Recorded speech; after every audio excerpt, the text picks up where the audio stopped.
Come on in, why don't you have a seat? If you will. Oh, sure. No problem. And they're going to leave us.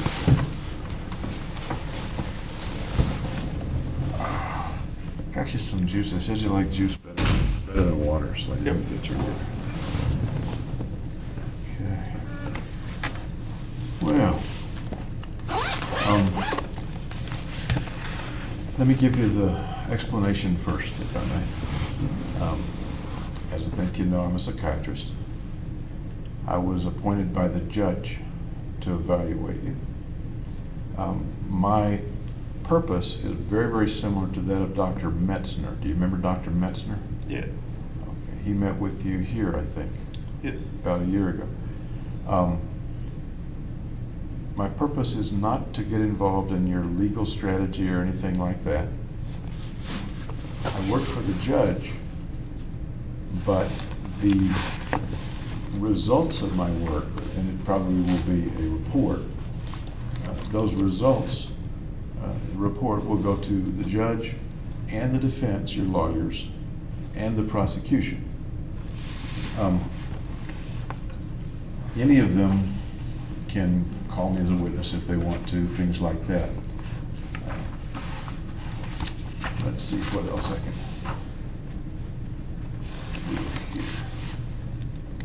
I have here, I'm gonna fill it out, a little form that basically says that I've told you who I am and who I work for, things like that.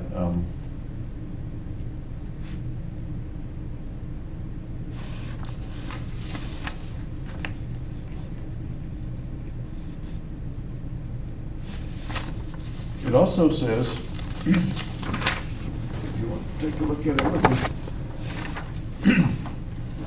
it says that, of course, the things we talk about are not confidential, that they may show up in a report, they may show up in testimony at some future time. We're videotaping all the interviews you and I will have. And I want to be sure that you know that, and you recognize the camera back there. Several reasons for videotaping. One is to save me from having to take lots of notes. I'd rather listen to you than take notes. Another reason is to make sure that what I see in here is accurately gotten down.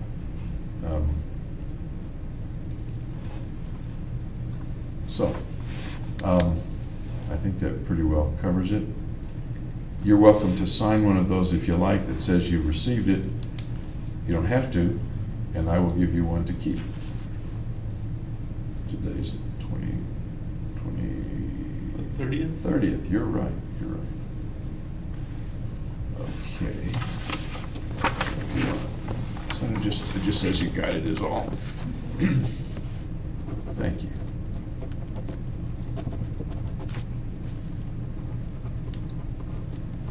Excuse me. Great. Now why don't you keep the one you have in your hand? Okay. It just says the same thing. I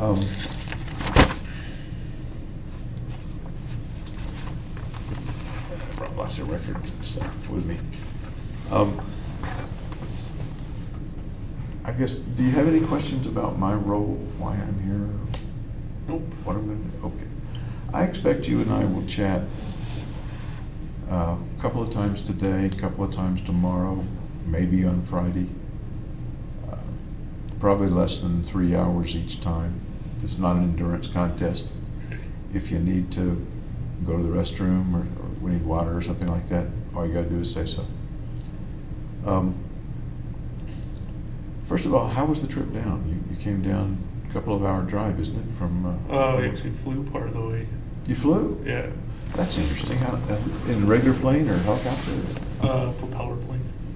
Okay. Well, how was the trip? It was good. It was kind of stormy while we came down. So. Was it? Small plane, storms, a little scary? No, it wasn't that small plane. Okay. Okay. I don't like flying myself, but I think it's fine. okay. All righty.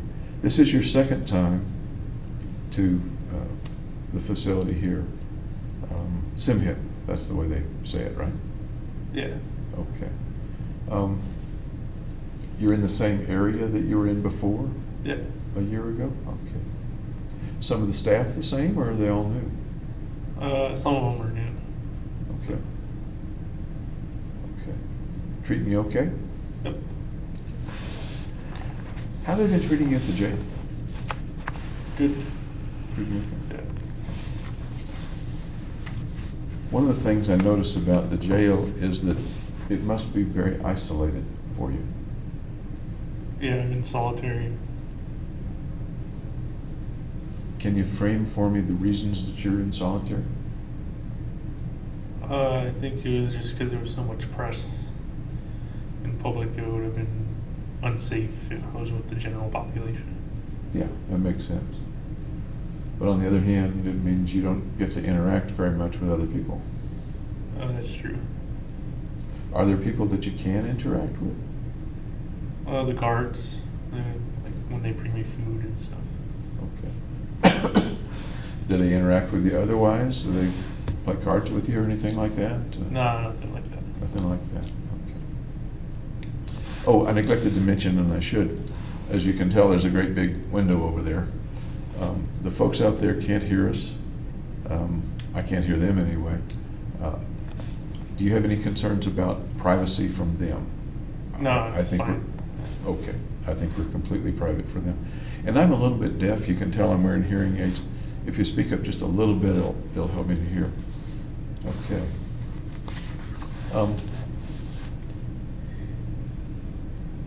We've got lots of time to talk, and we don't have to cover everything, certainly in one day. Can you give me an idea of how you're doing now? Just keeping to a routine. To a routine of, Exercise, reading, sleeping. okay. Are you getting a bit of exercise? Yeah. Okay. What kind of exercise are you able to get? Well, I can do pacing in the cell, and then I do jumping jacks and sit-ups. Okay. Do you get out of the cell very often? Usually 2 hours a day. There's like a hallway, and it lives out there in like common area. Okay. And when you do that, you're still by yourself, except for security? Yes. Okay. How about yard time? They do have a yard, but I don't like it. It's kind of like a enclosed box. There's no grass or anything. Yeah, it looked kind of stark. Yeah, it's sparse. Okay. As I talk with you, I noticed that your pupils are a bit enlarged. Is that normal for you? They've been enlarged ever since I was in jail. Okay. That's interesting. They said it might have been because of the medications. Okay. Does it trouble you, or the light's particularly bright? No, it doesn't bother me.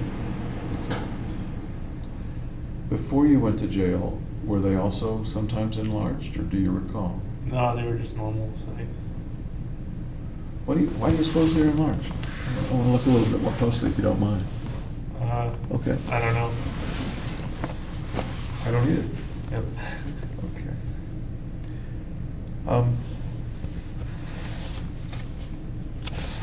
Let me kind of go through. I'm going to start with some general things that I have written down here. I'm not very organized, so I have to organize myself.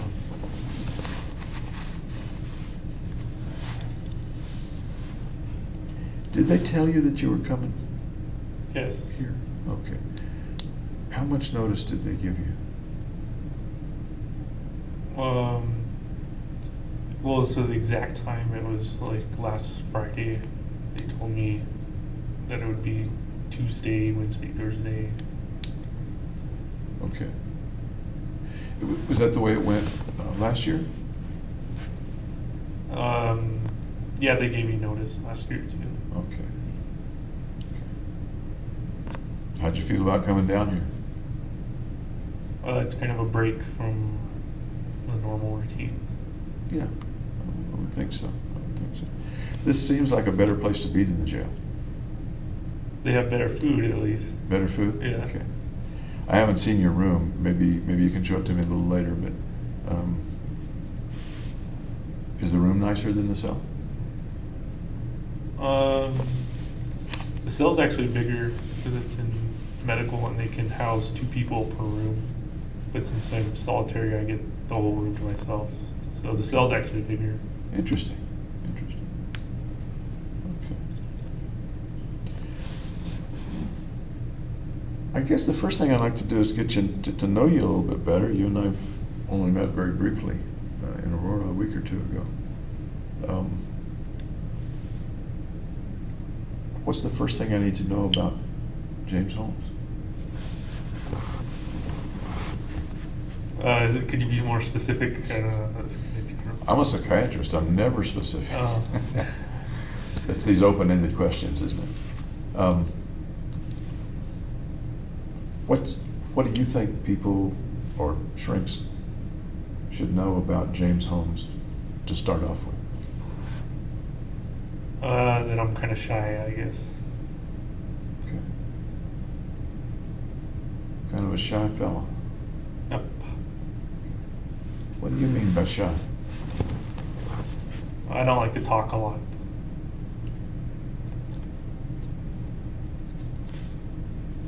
Is there anybody you like to talk a lot with?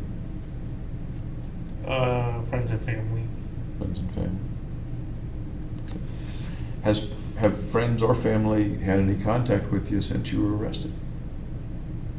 My family has, yeah. Tell me about those contacts, would you? They were in the jail visits, so they've come twice. And they usually write a lot of letters, like 1 letter a week. Okay. But they visited you in person twice Yeah. over 2 years? Almost Yep, once a exactly year there. 2 years, yeah. You remember the first time they visited? Yep. Tell me about that. Well, they had some adventure at IKEA trying to get all this furniture and stuff, but the names were weird. That was before you were arrested. No, that was after I was arrested. Oh, then I don't understand. The first time they visited while I was in jail. I don't understand then the adventure at IKEA. They had an adventure in IKEA. And what was that about? I don't understand. Well, they were just trying to order a bunch of stuff, but like in the warehouse, everything was like different. And was that the IKEA in Denver, Aurora area, or San Diego. in San Diego? Okay. And are you saying that's one of the things they talked about? Yeah, it's one of the things they talked about. I see. I was thinking differently. Okay. About when was that first visit? I don't recall exactly. You remember about how long it was after you were arrested? Maybe 8 months after. Okay. Do you remember the day you were arrested? What Yep. day? What day was that? July 20th, 2012. Okay. And obviously, I'm testing your memory a little bit. Oh, okay. So they visited several months later. Yeah. Where did you meet with them? Just in a visiting room in the jail. Okay. Was anybody else there? The lawyers were present too. Okay. Other than the lawyers and your folks, was there any security present, or was it a private visit? It's a private visit, but then the security are just outside. Outside. Okay.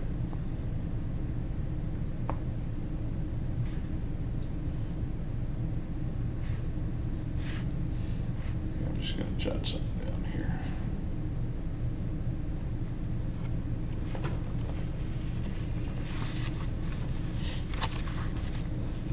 Do you remember anything else about what they talked about, or what you talked about, or how you felt seeing your parents? You hadn't seen them in a long time. Yeah, it felt good to see them. As for what we talked about, I don't remember what else it was. It was a long time ago. They were other than your lawyers, they were the first people you saw after you'd been arrested, the first non-custody people. No, I didn't see them immediately after I was arrested. But I mean, no one else had come to visit you other than your lawyers? Until your parents? Right. They were the first visitors besides my lawyers. Okay. You were glad to see them? Yeah. Kind of an emotional time? Yeah. Okay.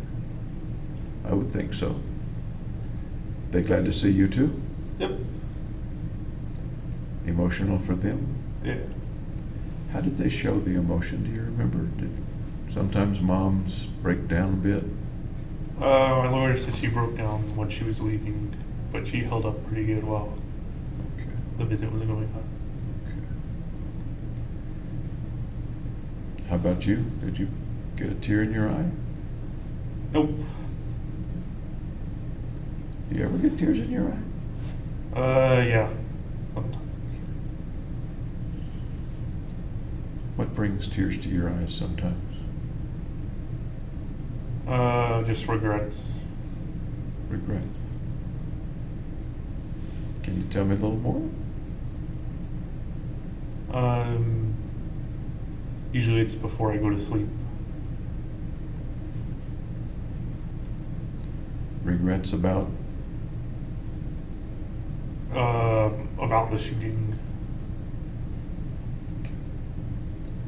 And usually before you go to sleep? Yep. Do you sometimes have trouble sleeping? Sometimes trouble getting to sleep. Okay. Because of? I think it's just because I am sedentary most of the time, so it's Okay. hard to get to sleep. Okay. I certainly want to talk with you about the thoughts about the shooting and what occurred and stuff like that. But I'd like to hear a little more about you before we get into all that. We've got plenty of time. Okay. Your parents visited a second time. When was that?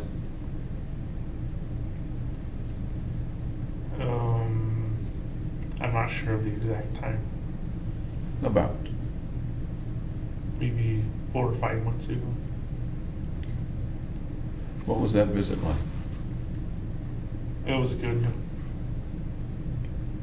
Can you expand on that a little bit? They just talked about what was going on back in San Diego and how things were going. You left San Diego 2010, give or take?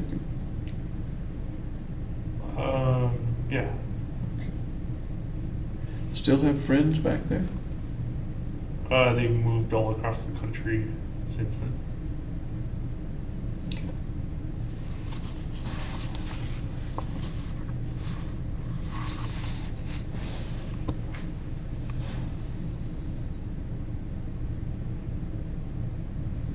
You moved out to Colorado to go to school. Yep. Why'd you pick Colorado?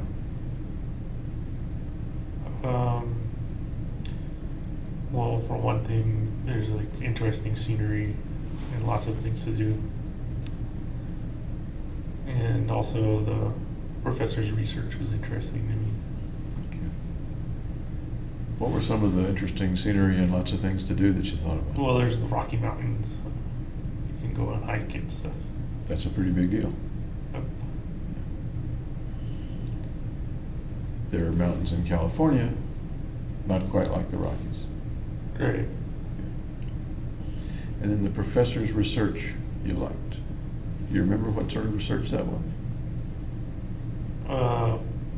Auditory research, research on the hippocampus, research on microRNAs. Okay. You applied to several schools and got in at several, I understand, and then you chose Colorado over, was Illinois a possibility? Yeah. What were the others? Okay. Illinois, Urbana-Champaign. Okay. Any other things that made you choose Colorado over Urbana-Champaign? They offered a training grant at Colorado that was almost twice as much as I would have gotten at Illinois. That's fair. So how is the living on training grants and stuff? Is that enough to live on? For me, at least, it is. Okay. Going back a little before that, for a year you were between undergraduate and graduate school, right? Was it about a year? Yeah. Okay. Tell me about that year. Well, it was kind of a transition period. So I moved back home with my parents so to save on rent. Mm-hmm. And then I got a job in a vitamin factory. That was the pill coating, right? Yeah, I was a pill coater. Coating pill. I have no idea how people coat pills. How does that work?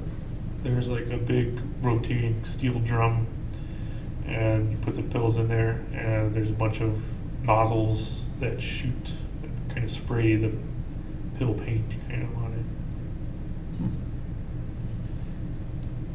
it. And they need somebody to watch it because? Because the nozzles clog and there's temperature fluctuations, and somebody's got to put all the pills in and out of it. It must dry very quickly, or they'd stick together. It's a very fine coating, and it's spinning so it doesn't get stuck together. It's kind of rubbing against all the pills. Okay. How long did you do that? 3 months. Was it a good job, a mediocre job, like it, not like it? Mediocre job. In what way?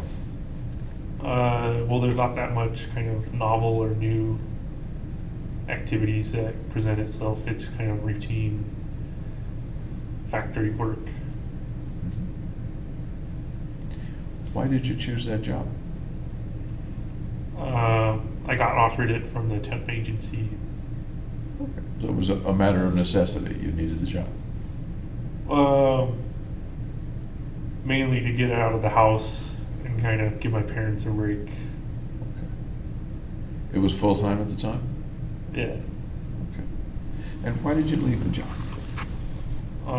To go to all the graduate school interviews and then ultimately go to graduate school. Okay. So you didn't get fired or let go or laid off or anything like that? No, they'd offered me a permanent position there, but I went to graduate school. You could have been a permanent bill coder?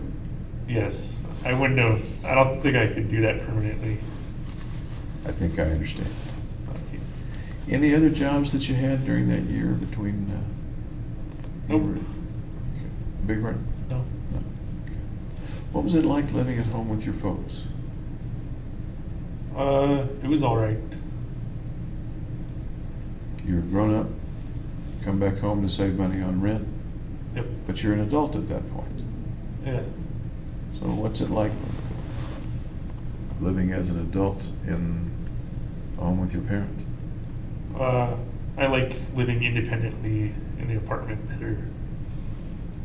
It's kind of your own rules instead of house rules.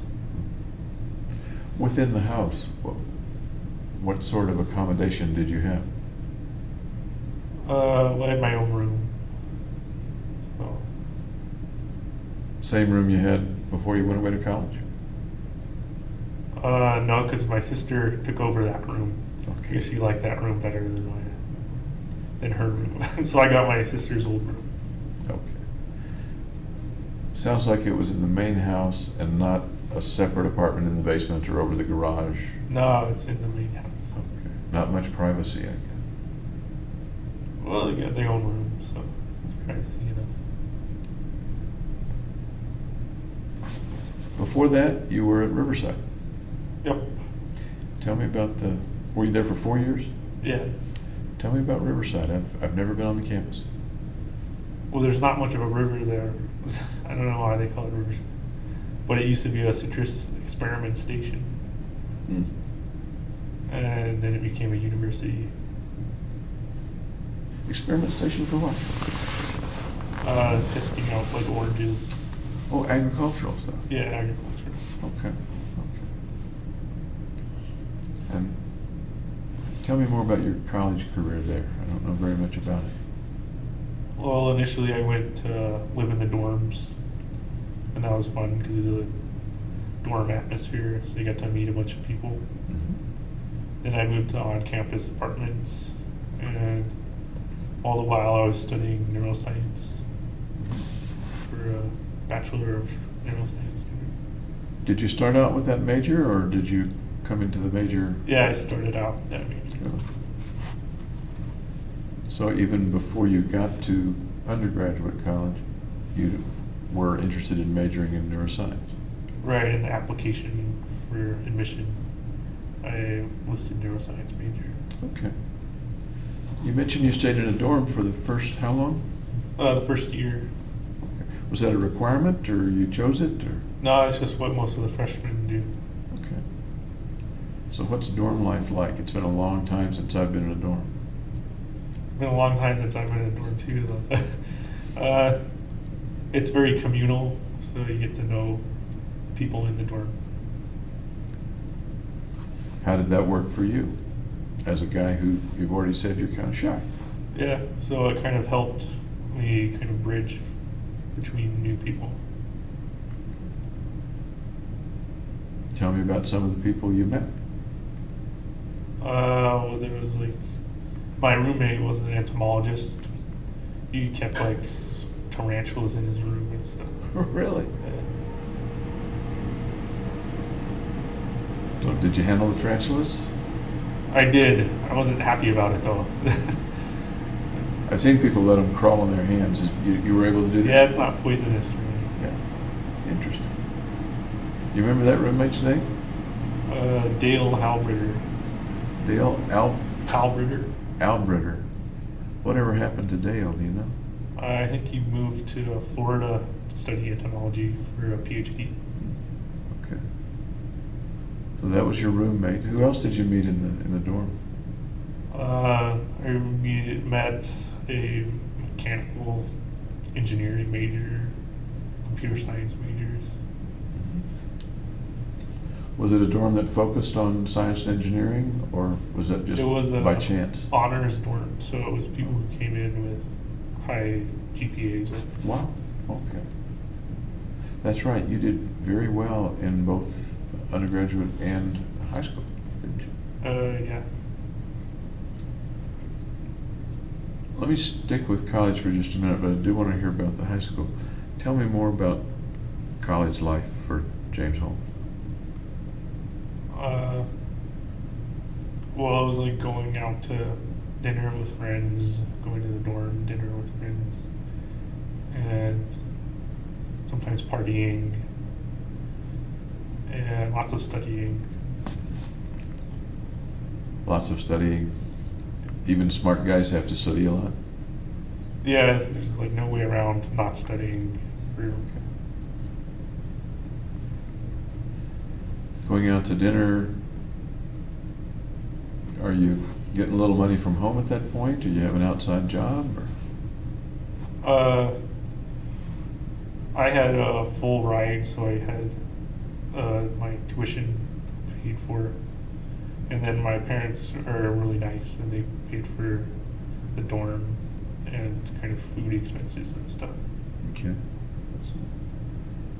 How nice is real nice? How much money did they give you? I don't know exactly. I didn't count the beans. But it was enough to live okay. Yeah. Did you have a car? Yep. What kind of car was it? Hyundai Tiburon. It's kind of a sporty coupe. Okay. So some meals in the dorm, some meals out, and occasional partying. Yeah. Tell me about the partying. Well, what's there to tell? It's just partying, I guess. You don't have to tell me any illegal partying, but Oh, the rest right. of the party. The rest of the party. It was just with friends and alcohol and drinking. Did you drink quite a bit in college or no? No, I wasn't a huge drinker. Only social. What is social? What is that to you? A place where drinking is a big focus, I guess. Did you ever get so drunk you passed out? No. Really? I'm part Irish. Okay. So you can hold it better than that. Okay. Did you ever get so drunk that you felt like you couldn't drive? I would usually carpool with whoever. Okay. Safe thing to do. Yep. Did you ever get so drunk that you did something that you didn't remember later? Problem, but then I don't remember what it was. Okay. At these parties, what would folks be doing? Talking, playing video games, that kind of thing. Where might they take place? At a house.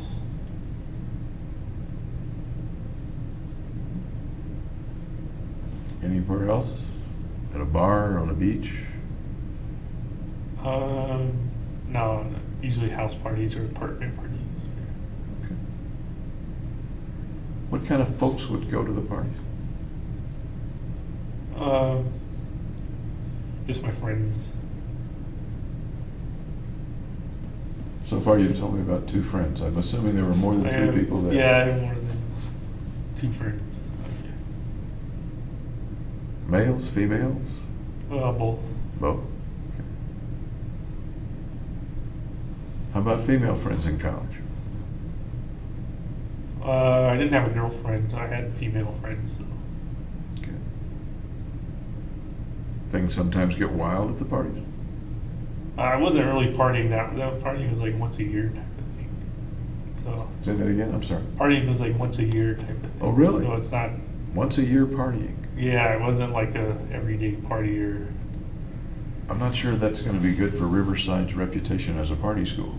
If Oh. the parties only happen once a year. Well, for me, Okay. since I was in the honors program and everything.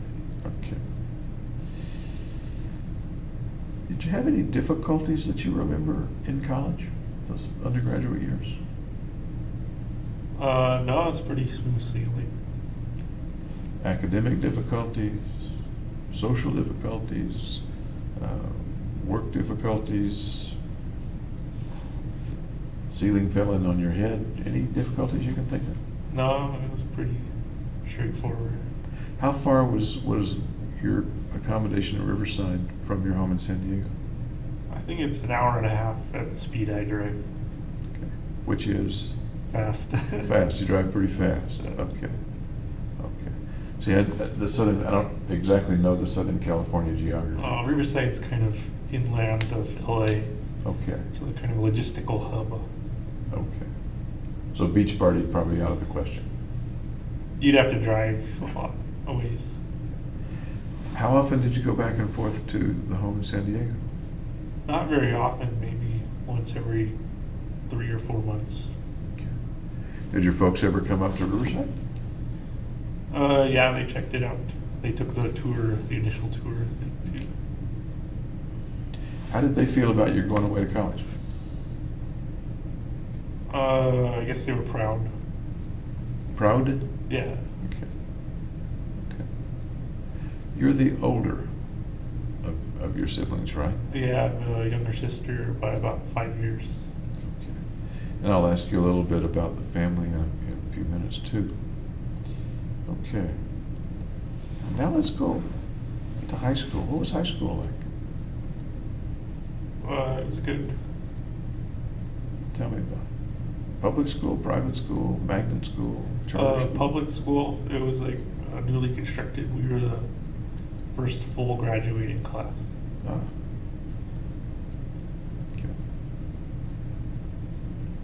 What kinds of things did you enjoy and not enjoy in high school?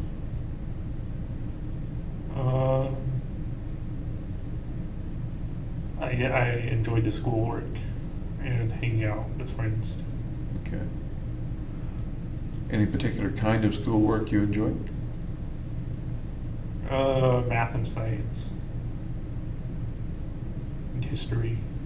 Mhm. Any particular kind of science? Biology. I Okay. don't like physics very much. Okay. Biology and math. What level of math did you get to in high school? I'm curious. Like introductory calculus. Okay. You had no trouble with that in high school, obviously. Right. No, I passed and everything. Sounds like you did more than pass. I've seen your grades. You were like summa cum laude or something like that. You had Oh, they don't have that for like high a- school. Like a 3.9 or something. You remember what your For high school, they had a 4.0, 4.0? Holy cow! and then college, I had 3.949 or something. Wow. There's an interesting thing about that high school grade that I noticed in the records. And as you might imagine, I've looked at a number of records, and there are a lot of records I haven't seen yet. You had a 4.0 average, and yet you were like 80th in your class. How does that come about? That 4.0 sounds to me like you're The top, yeah. tied for the number one or something. Advanced placement classes, which are based on a 5.0 scale. So if you get an A and there, you go above the 4.0. I see. Were you in a lot of AP classes? Yeah, I took AP Computer Science, AP History, AP Calculus. You mentioned history twice. What kind of history did you like? I liked European civilizations better than U.S. history, I thought. Really? Yeah. Any particular portion of European civilization? It's been a while, but I guess like the monarchy of Louis XIV and everything. Any particular reason you can think of that you liked European better than U.S.? I think it was because it was more general and it wasn't like super specific compared to U.S. history, because there's not as much U.S. history. That's true. We've only been around, at least the Caucasian portion has only been around for a little less than 300 years. And In high school, social life? yeah, go out with my friends and do stuff. When you say go out with your friends, what friends, how many, where'd you go? I'm a curious person. My friends were in high school, and I made my friends in middle school, I guess. And they continued on into high school with me. Okay, so they traveled with you to the high school? Yep. Okay. Males, females, mixture? Mostly males. Okay. What'd you guys like to do? Play video games. Any particular video games you liked? StarCraft. I'm trying to think what the video games were at that time. I don't remember specifically what was around. It's a real-time strategy. Okay. Athletics of interest to you? Were they? Yeah, I was in cross country and I played JV soccer. Okay. Cross country and soccer. Tell me about cross country. It was a lot of running. And so, and it's usually like 100 people are in like one race or whatever. So although you're out there running you're away from a stadium, etc., there are lots of people in the race. Yeah. Where would you be in that group at the end of the race? Probably like 30th out of 100 or something. Okay. So you held your own, it sounds like. Yep. Okay. Any other areas of track that you ran or that you did? I did the 800 when I was in middle school on a track team. Okay. Pretty good at it? Like third or fourth, usually. Okay. Certainly held your own. Okay. Tell me about soccer. Oh, I played soccer since I was like in elementary school. Oh, and I always played defense. Okay. Defense and JV in high school. Yep. So there would be games with other schools. Yeah. And what position did you play defense? Either I could play any defense, right back, sweeper, stopper, left back. Did you continue either running or playing soccer into college? I played intramural soccer in college. Okay. Okay. The whole 4 years? Nah, just 1 year. Okay. Was it an active team? Yep, we play other intramural teams. Okay. And still defense? Yep. Okay. Have a girlfriend in high school? No, though some asked. Though Some asked. some asked. Yeah. Okay. And you said? I don't know what I said. A lot of the high school kids I know would love to be asked. Did you go out when you were asked or no? No, I didn't. Okay. Nowadays I would ask, how about boyfriends? No, I don't fly that way. Okay. Okay. You know, I saw something in the record that was interesting, but I didn't know the context of it. I don't know whether it was when you were in high school or college. It was a video that you were in, I think. Do you recall making a video with some guys? Probably for a school project. Do you remember what that was about? What that was? What the video was? No. I'm remembering one in which it looks like the characters were playing war roles, or army roles. It You was remember? on All Quiet on the Western Front by Hemingway. Ah, Okay. tell me what that was, because I couldn't figure it out from the video.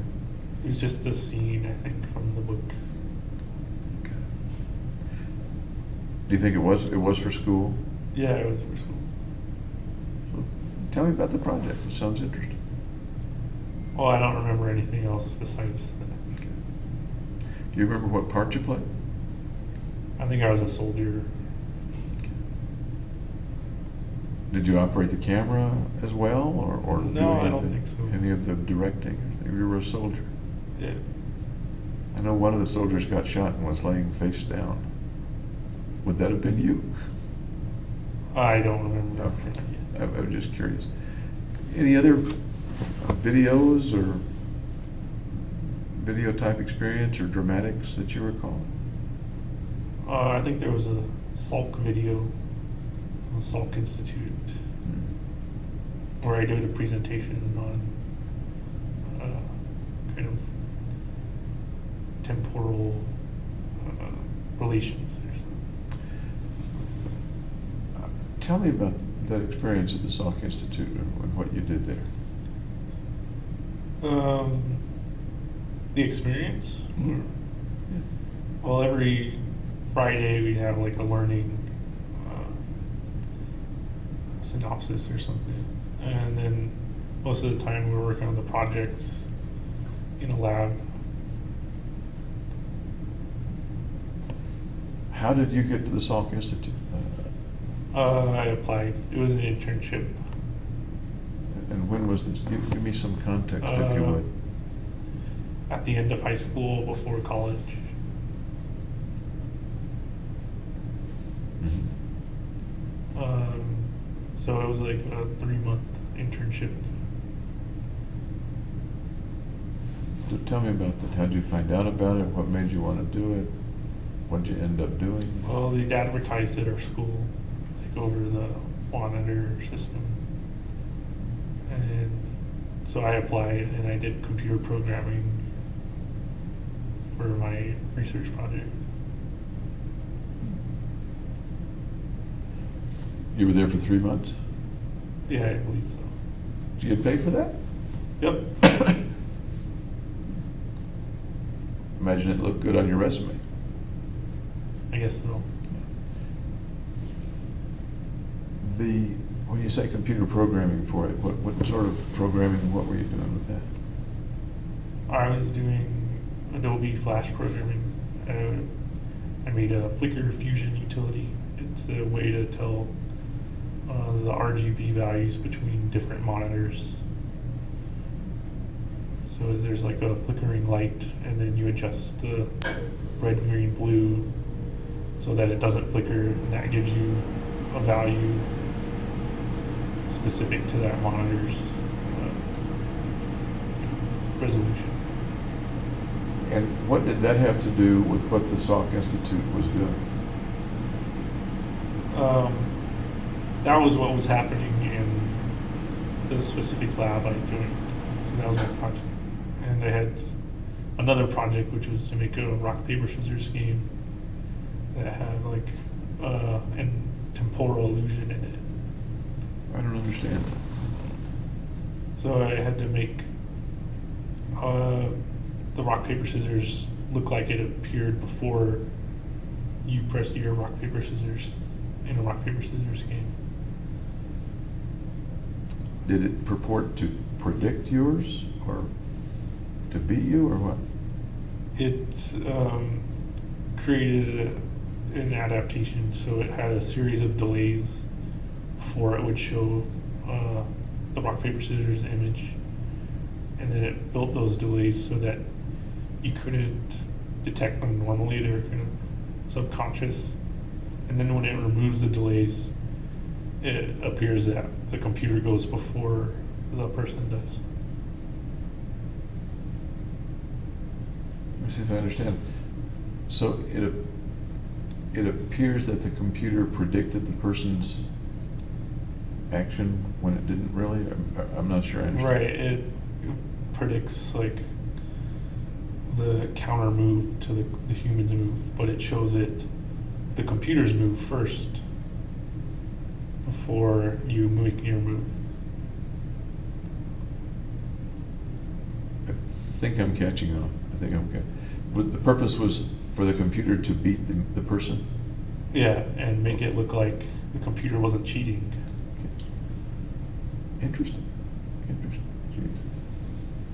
Was it pretty competitive to get that position for the summer?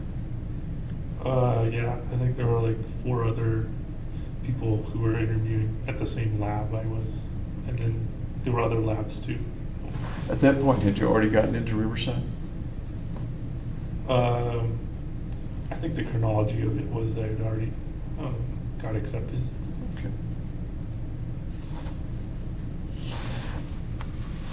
What was the house like in San Diego? 2-story kind of Spanish villa, cookie cutter housing in suburbia. We had a pool in the back. And you stayed in the same house the whole time that you lived in San Diego with your family? Well, initially we lived in San Diego in a different house. We moved up north and then moved back down to San Diego. So we lived in a different house. You moved back down for middle school, I understand it. Yeah, at the end of 6th grade. Okay. And then you stayed in that house for the duration? Right. Okay. And that house was the 2-story Spanish? Yeah. The people in the house were My family. your family? Tell me about the family. Mom, dad, and I understand one sister. Well, my mom's a nurse. I think she does more administrative work than kind of the hands-on nurse stuff. My dad's retired. He used to work in statistical kind of analysis, doing like the ASVAB testing kind of thing. And then he went on to work in Fair Isaac, which works on countering credit card fraud, predicting models. And what was the name? You said Fair Isaac? Fair Isaac. Yeah, That's the name of the company. company. Okay. Okay. So both mom and dad were working when you were living there in middle school and high school? Yep. Okay. Sister was going to school? Yeah. Okay. How would you describe the family? Typical suburban family. And what's that for you, for Southern California? I've never lived in Southern California. I don't know how to describe it. Pick some adjectives. Happy family. Yes, well-rounded. Well-rounded. In the sense of what? I don't know. I don't either. I've been trying to read minds for years and I've never been able to, so you kind of got to help me. I just get well-rounded in general. Is warm a word you'd use to describe the family? Yeah, Or loving that- too. I'm sorry? Loving. Loving. How did folks in the family show warm and loving? Just talking to each other.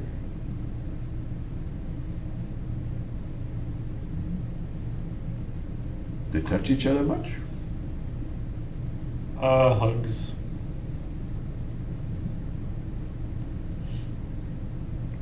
And how about you? Were you one of the warm, loving folks too? Yep. Was that a bit different from what you describe as a little shyness in other places? I wasn't really shy around my own family. Okay. Would you be a hugger too with the family? Yep. Okay. Excuse me.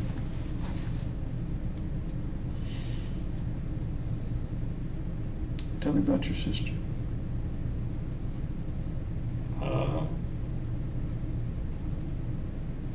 Well, she's really into making music, writing songs, playing on the guitar. And she's friendly.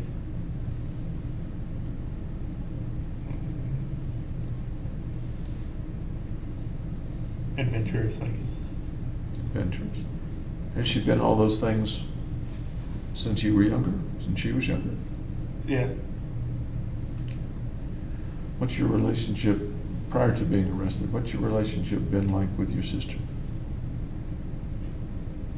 Caring. And supportive. And what? Supportive. Supportive. When you were in high school, she was then 5 years younger. Yeah. Would you see her regularly in the house? Or In would the you be off family doing room. other things? Or? In the family room or in the backyard.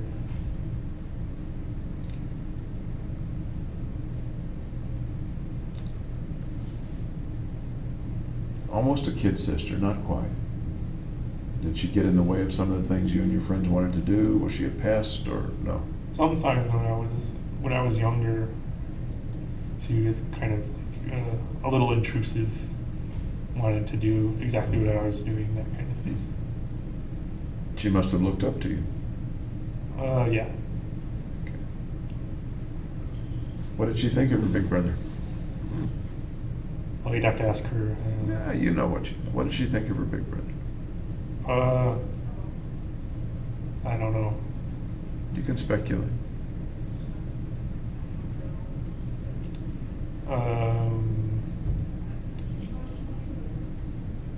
Just that I was a good big brother, I guess. Did you protect her, or did you need to protect her a bit, or no? Oh, there was no need to protect her from anything. Okay. Then you went away to college, hour and a half, 2 hours away from the house. And then I usually didn't see her because I was away at college. Write back and forth, call back and forth, email, text. No, we kept pretty much apart, I guess. Did you know what was going on in her life?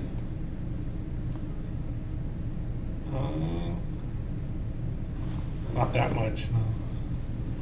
Did she keep up with what was going on in your life? I don't think so. Send you emails or No. stuff?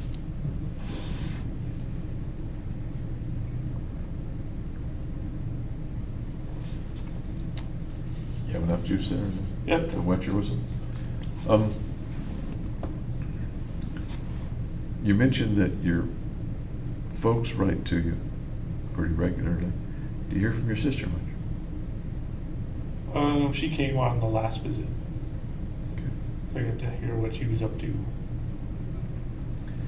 What was it like for you to see her?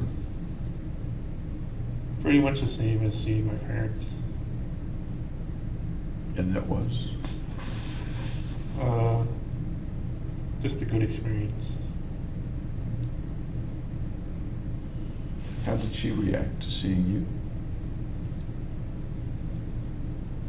Just normally. What do you mean? Because I wasn't there, I kind of have to look at it through your eyes. How did she react to seeing you? Whatever normal is, I guess that's what it is. Can you show me a mental picture or video picture of what that was like? What she looked like when she saw you? Well, she was glad to see me. She wasn't sad or anything.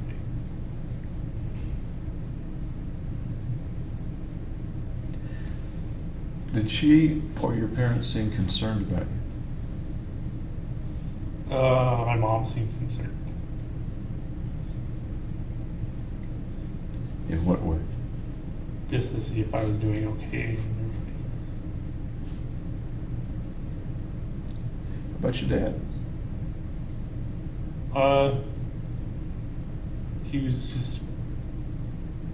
He wasn't like showing the concern at least. Sis? She didn't show any concern either.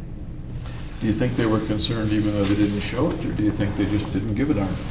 I think they were concerned.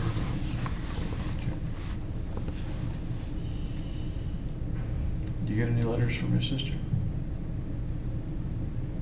Nope. Mainly my mom and dad write the letters. Has your sister not written you at all? I think she wrote me once, but I'm not sure. What do you think of that? I guess pretty much we're living different lives.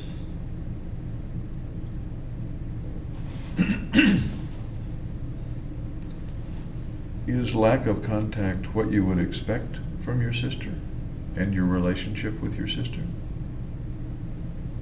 Yeah, since pretty much it was the same since I've been in college. Duress, Edward 2. Duress, Edward 2. But you described a pretty normal brother-sister relationship. Right. And now what you're describing is almost no brother-sister or sister-brother relationship. Yeah, we kind of went in separate directions. Sounds more than that. Well, I don't know what to say. You ever wonder why she doesn't write? No, I never really thought about it. Really?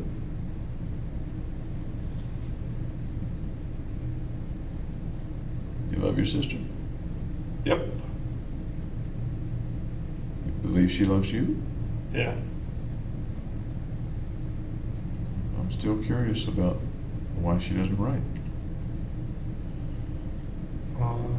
I don't know. You'd have to ask her why she doesn't write. Do you know where she is? I think she's still living in San Diego. I think she's got her own apartment now. Do you know if she's married? I know she's not married. She's not married. No kids? Or do you know one way or the other? No, she doesn't have any kids. Do you know where she's living in San Diego? I don't know the exact address. How do you know she's still in San Diego? Because of the recent visit that she was at with my parents.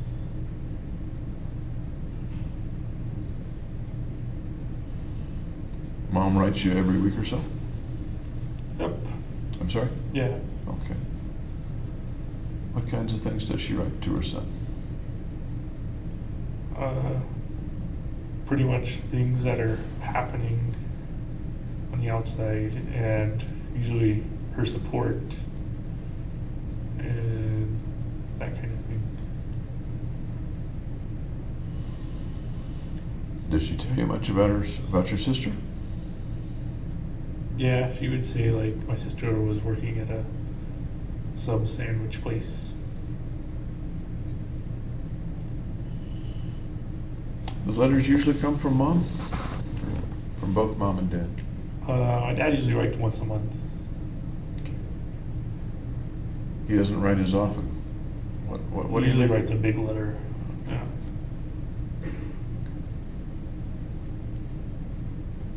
Would you say he writes a big letter once a month and Mom writes short letters once a week? Is that what you mean, or no? No, my mom writes like medium letters. What do you make of the fact that Dad doesn't write as much? I think that's kind of his personality, is that he's kind of distinct.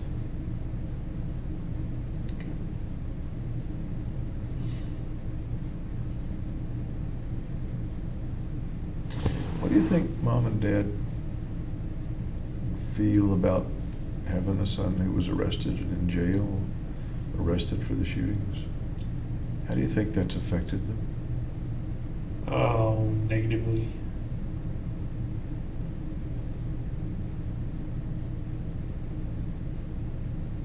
Can you expand on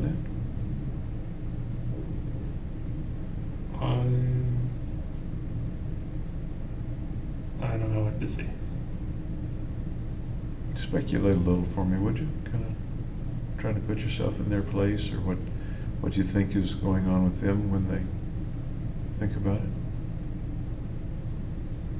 I guess it makes them sad.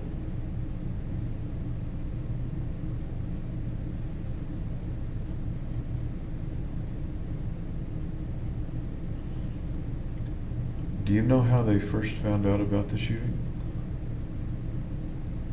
They were called on the night of the shooting. Do you have any idea how they reacted? They contacted lawyers to try and get a lawyer for me. How about their reacting inside? How do you suppose they reacted? That they were troubled by it. That's a kind of a vague word. Can you be more specific about what you think they might have felt inside? Grief, maybe.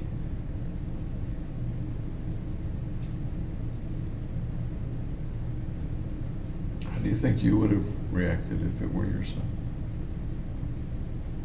I want to help them as soon as possible.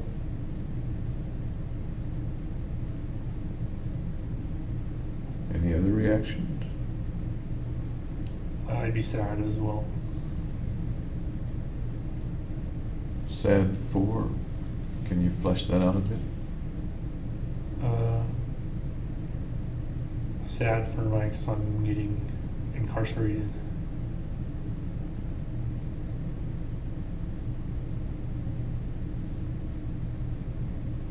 Flesh it out a little more. Would you?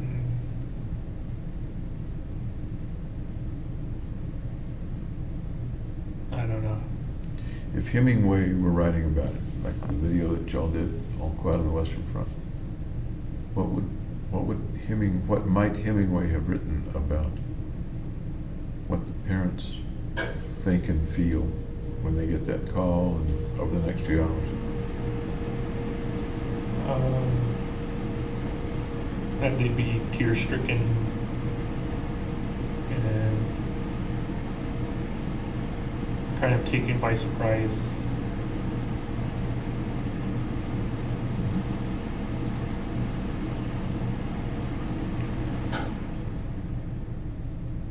Okay. Going back to childhood a little bit more. You came back to San Diego in middle school. Tell me where you were up north. What was the A community? place called Salinas. In Salinas, okay. That's north and toward the coast? No, it's over the coast range from the coast, isn't it? Or am I wrong? It's near the coast. Okay. Well, what was Salinas like? It was pretty agricultural. They grew lots of strawberries and artichokes. And there was a big canyon behind my house. Hmm. Yep. And why were your folks there? Why did the family move to Salinas? My dad got a job up there. What sort of job? Doing the statistical work for the ASVAB testing. For? ASVAB testing. That's the testing to see like where people in the military should be placed. Okay. And what was home like in Salinas? Peaceful, rural.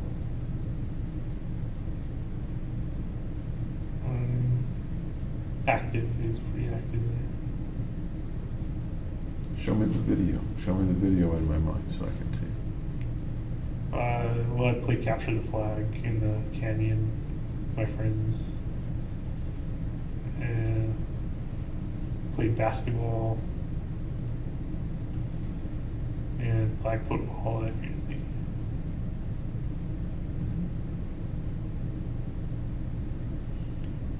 Was your house in town or outside of town? It was also kind of suburban, so it was outside of the town. Okay. What kind of house was it that time? Single story, thatched roof. Pretty typical kind of house. Thatched roof. I don't know if that's the correct term or not. Just like the wooden shingle roof. Okay. Okay. Did you have your own room? Yep. Okay. And how would you describe the family in that home? Typical. I don't know what typical is. That's what the mainstream is. Every family's different. Tell me what family in that home was like. Active. Very busy, energetic. Doing what? Just going about your day, kind of thing.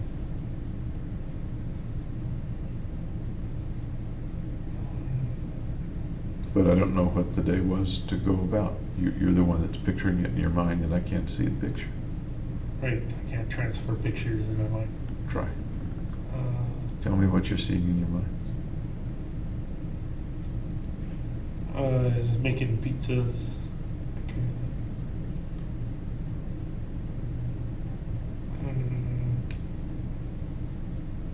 Digging holes in the ground, kind of creating a water park. That sounds interesting. Tell me about that. Well, I'd get a shovel and dig a giant hole and then fill it up with water and then jump inside of it.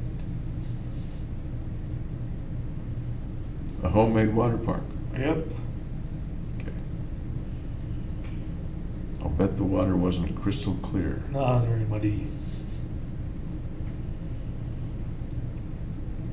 Where's Mom when you're digging the hole in the backyard or wherever you dug the hole?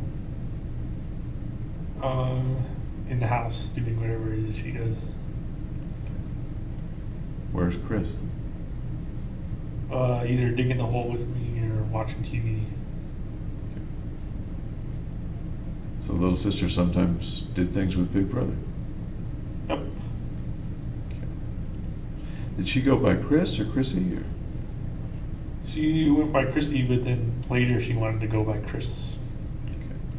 And how about you? What were you called around the house? Around When I was little, I was Jimmy. Jimmy. Yep.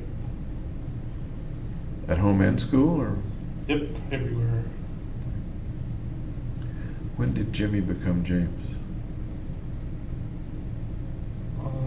College. How did that change come about?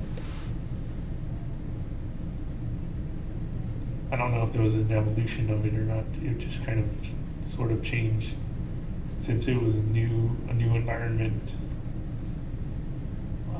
And that was my given name, is James. That kind of became what I was called. Usually people call you what you introduce yourself as. Yeah, so I guess I introduced myself as James.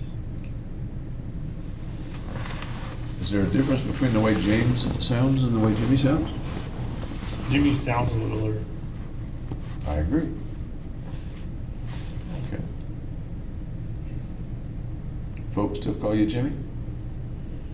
I don't know what they call me. I think they call me James. Okay. What did they call you the last time they were here? Jim. What does your mom call you when she says dear blank on the letters? Oh. I guess it's Jimmy. I don't know. Okay. How about your dad? How does he start the letters?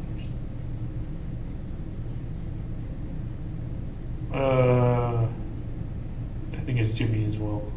Okay. Is that okay with you, or would you Yeah, it's sometimes fine. correct them? No, I don't. Okay. The neighborhood in Salinas was, what kind of neighborhood? You said the word suburban. Yeah, it was a good neighborhood. Okay. We knew our neighbors and everything. Okay. What kinds of people were they? One ran like a jewelry shop, and the other was a kind of artist at a penitentiary. An artist at a He penitentiary? teaches like an art class at the penitentiary. Hmm. That's an interesting neighbor to have. And the kids you played with, what were they like? Typical rambunctious kids. Were you one of the rambunctious ones, or no? Yep.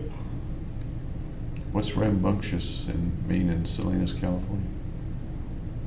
Very energetic, kind of always doing something. Like what? Besides digging holes and filling them with water and jumping in? Playing video games. Okay. More video games than outside, or more outside than video games? When I was a kid, it was more outside. How about in high school? It was video games more. Would you say your video game career in high school was similar to your friends, or more or less? I'd say similar. How about in college? Then I was mostly working, but it was still more video games than outside. Okay.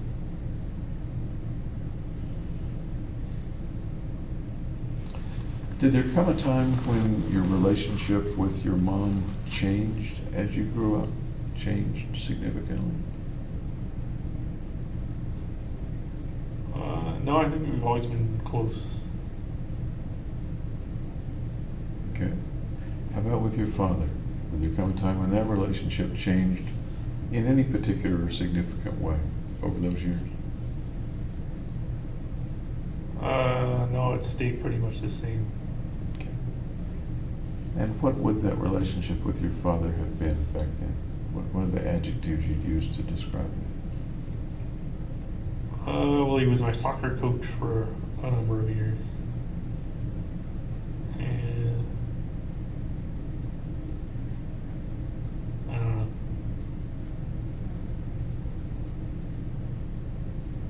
What's it like having a father who's the coach? I mean, he's coaching everybody, including you, I would imagine.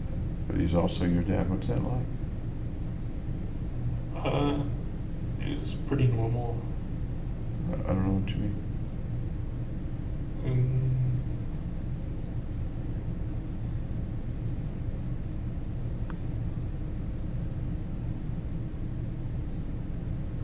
Well, I don't know, he's just kind of a dad and a coach. Was he fair? Yeah. Did he favor you over the other kids? No, he was fair. Did he disfavor you over the other kids, just to be fair? No, not really.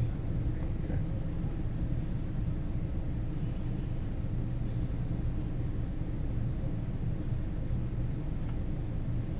What are the 3 nicest things your dad ever did for you?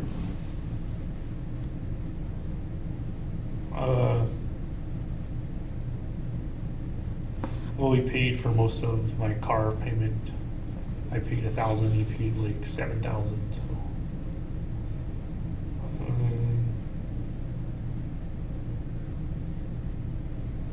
Took me to the beach. Had ice cream and stuff.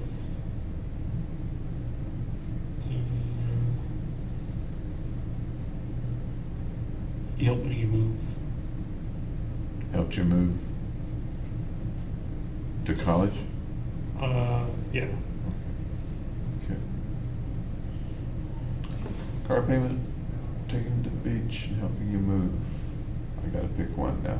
How about taking you to the beach? What was that like going to the beach with your dad? It was good. We got to spend family time together. How old are you in that picture? Still called Jimmy, so maybe elementary school. When was the last time you can remember going to the beach with dad or with family? Years ago. Years. What was the last family thing you remember doing with family? Christmas in Arizona with my uncle and family. And about how old were you then? 23. Tell me about that Christmas trip. Well, there wasn't any snow in Arizona. Darn. But we just drove up together and spent the Christmas together. Would that have been when you were staying with your folks, or was that after you came That was once I came to Colorado. to Colorado? So you went back home for Christmas, Yeah. or back to San Diego for Christmas, and then to Arizona to spend it with your uncle, and who all was with your uncle's family? It was only him. Just your uncle? Yeah. Your mother's brother? Yes. Was he sick at that time? He had like a rare cancer in his eye or something. He had to go to UCLA for treatment. Okay. I'm aware that one of her brothers, and maybe her only brother, passed away. Just She has 2 brothers, but yeah, that was the brother. He got cancer in his liver and then he passed away. Okay, so that was the brother who died. Yeah. Okay. Nobody was living with him in Arizona? An aunt His or cousin? wife was, so my aunt, she had like a brain aneurysm. And she had like some susceptible like, brain aneurysm condition in her family. So was she deceased by that time? Or was Yeah, she was I deceased. see. Did they have kids? Nope. Okay. Do you have any cousins? Yep, I have 2. Okay. Where are they from?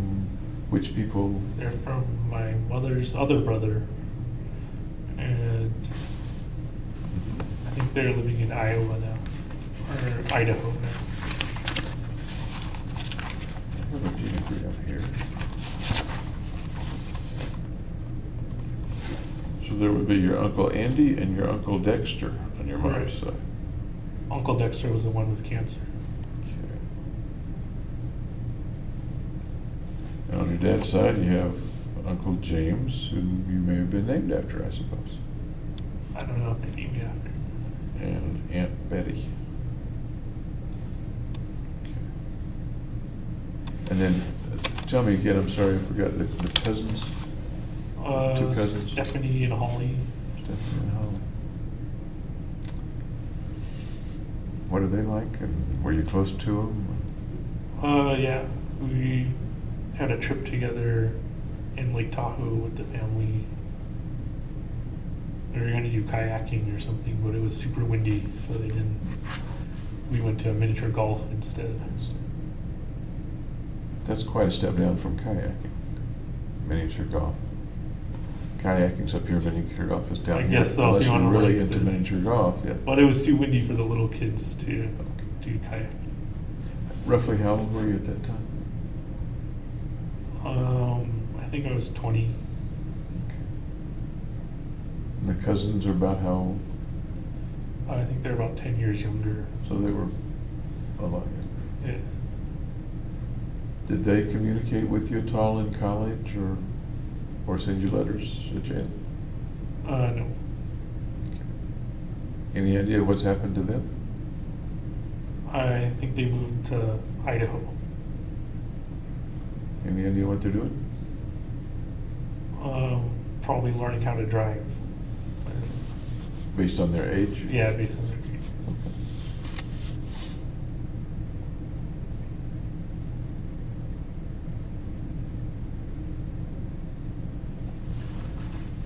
Any other family things that you remember? Oh, wait a minute, I'm gonna go back and do the same thing with your mom as I did with your dad.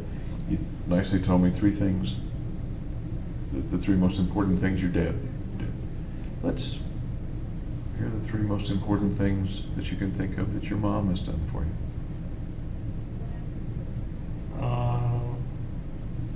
Well, wrote me letters. Took me to the zoo during like a Where's Waldo adventure thing.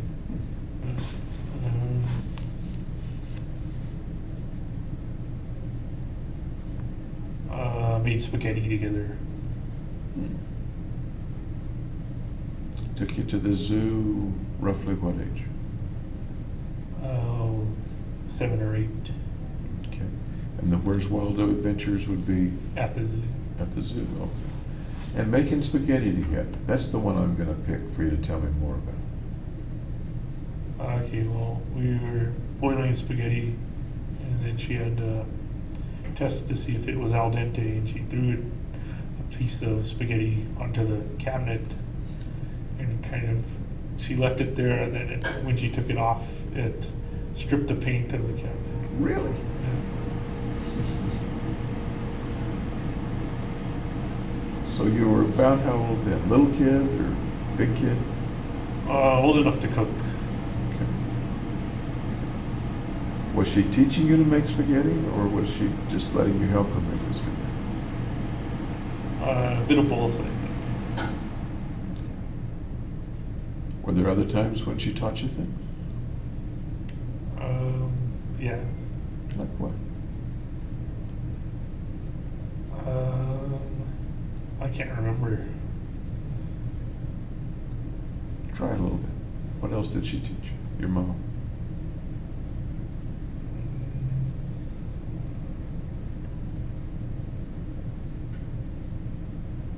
Just art projects. I'm sorry? Art projects. Hurt? Art. Heart project. No, art. Art project, okay. I told you I was a little deaf. What sorts of art projects? Like paper mache stuff, or tie dyeing T-shirts. Was it just you that she was teaching, or was it other people too? My little sister too. Sorry? My little sister as well. Little sister too. So you'd make paper mache at home? Yeah, stuff like that, like Easter egg coloring, that kind of thing. How old are you at these times when she's teaching you art projects? 7 or 8. Okay. Good memories? Yep. Okay. So do you still do any of that? The art projects, the cooking? I do the cooking, I don't do the art project. Before you went to jail, what did you like to cook? Pizza, rice and chili and chicken. Twice you mentioned pizza. You're talking about making pizza from scratch? No, not when I was cooking. Initially, we made pizza from scratch for like a school thing to like feed everybody in the class or something. She helped with that. But since then, I do the frozen pizza cooking because it tastes better.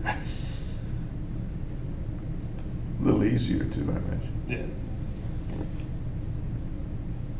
Did you cook much in college? Once I got my own apartment, I cooked more. Not in the dorms though, because they feed you a meal plan. Yeah. Ever cook for other people in college or in grad school when you had your own apartment? Did you cook much for other people? Once I cooked for other people. I was on Valentine's Day for my girlfriend. Ah. What did you cook on Valentine's Day for your girlfriend? Kind of French fried onion chicken with mixed vegetables and rice. French fried onion chicken. There's like some topping that like French fried onions that you can put on chicken. Okay. Makes it tasty. And did you? How is the cooking? How's the chicken prepared? Baked. So you bake the chicken Yep. and put French fried onion on top, Topping on it. Yeah. and had mixed vegetables. What else? I had shrimp and ice cream. I was going to say your girlfriend's going to expect dessert, Yeah. and that was the ice cream. Yeah. Okay. Where did you do that? In my apartment. At your apartment. And when was that? Valentine's Day. I don't know which year, but whichever year I was in graduate school. It was in grad school, so it was in Colorado. Yeah. And which girlfriend was it? Was that Gargi? Yeah. Okay. Okay. How did that evening turn out? Okay. Good Valentine's Day? Yep. You got to tell me more than just yep for Valentine's Day. Tell me more. Well, I don't usually celebrate Valentine's Day. But you were that time. Yeah. So tell me more about the dinner and the evening with Gargi. Well, I lit candles. Good smelling candles. And then we watched videos on Netflix.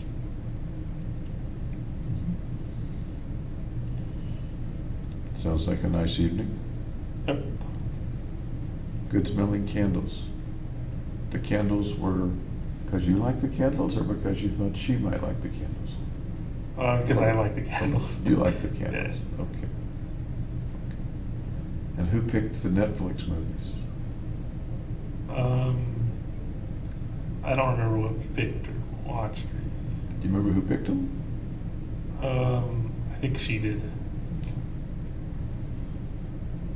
You may not remember the exact movie, but what kind of movie do you suppose it was? Well, we watched Saturday Night Live music videos, so they had like music videos. Okay. Music. Do you like music? Yeah, Okay. What kind of music do you like? electronic music. Really? Yeah. Electronic as in techno or Yeah, electronic techno. as in synths? Techno music. Really? Yeah.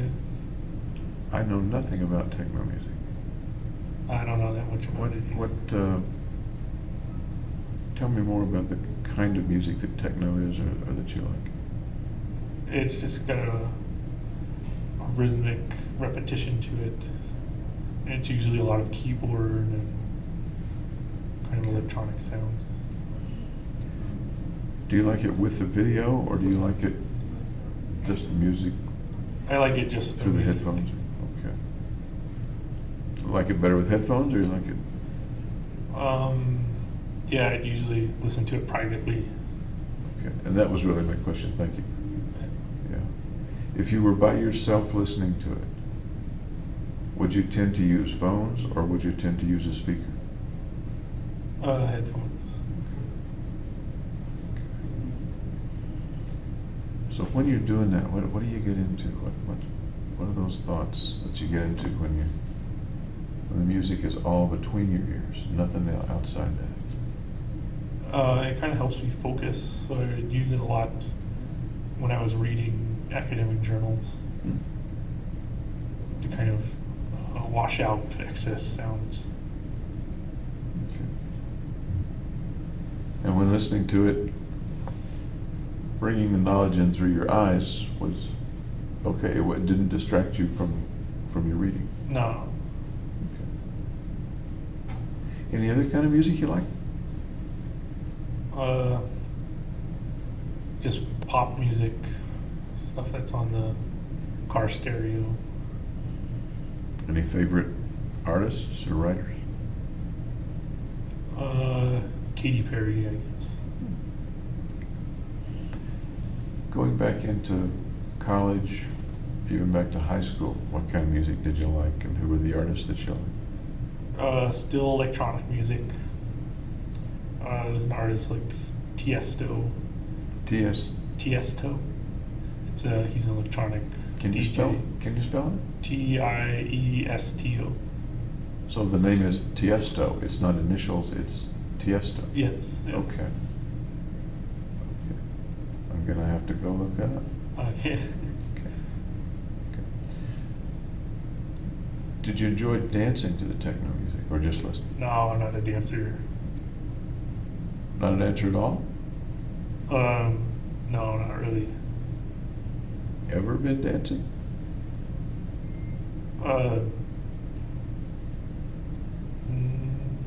No. Okay. Was Gargi a dancer? Did she like to dance? She wasn't a dancer either. Other girls that you've been out with, and I don't know who they are. Can you name some other girls that you've been out with in college or high school? Well, all the others have Gotcha. been friends. Friend.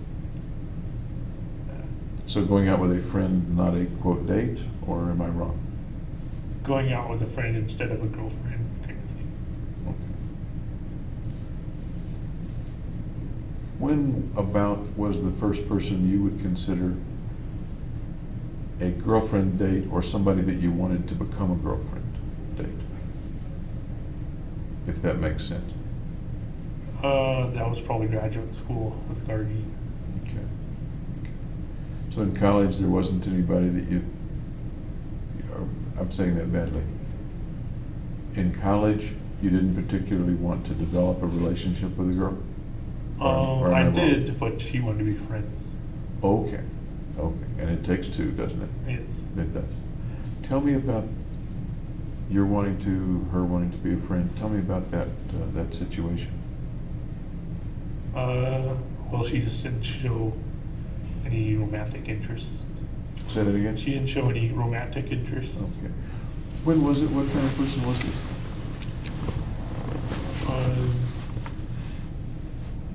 When was it? It was in beginning of undergraduate. So what was she like? Kind of bubbly, cheerful. Tall, short, blonde, dark hair? Black hair, mid-height. Yep. What was the circumstance where you met her? She lived in a nearby dorm. But you've got to meet her somehow. No, I met her in the dorm setting, kind of in the common area. So what did you do? How did you meet her, introduce yourself? What did you do? I don't remember that stuff. What do you think you did? Just said hello.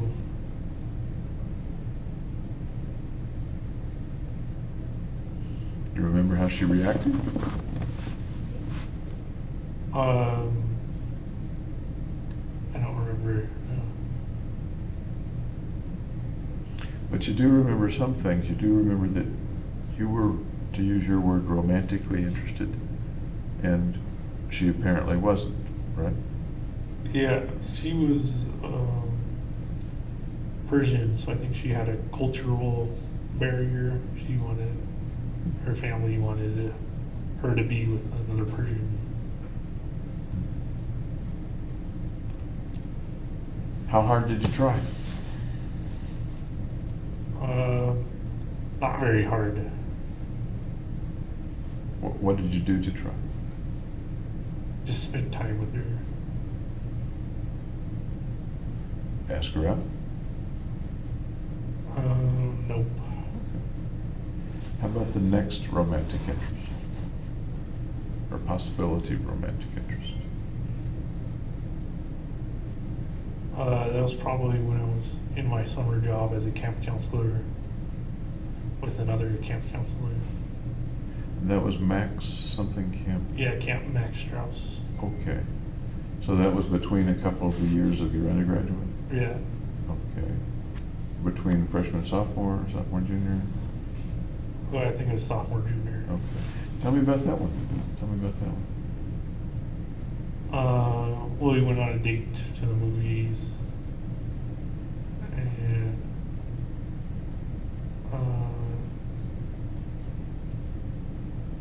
it was just hard to get started. Both camp counselors? Yeah, I do hear wild things about those camp counselors. yeah. You went on a date to the movies. What happened? We went back to the rec room at the camp. It was 3:00 in the morning, and we just didn't go any further. Okay.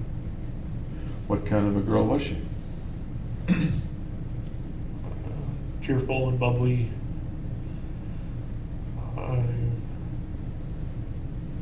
Easy to talk to. Nice. And if I were to talk with her, what would she say about what kind of a man or boy you were?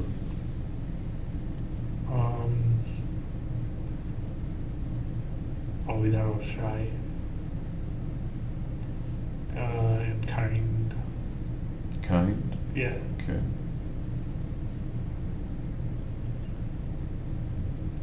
Tell me about kind.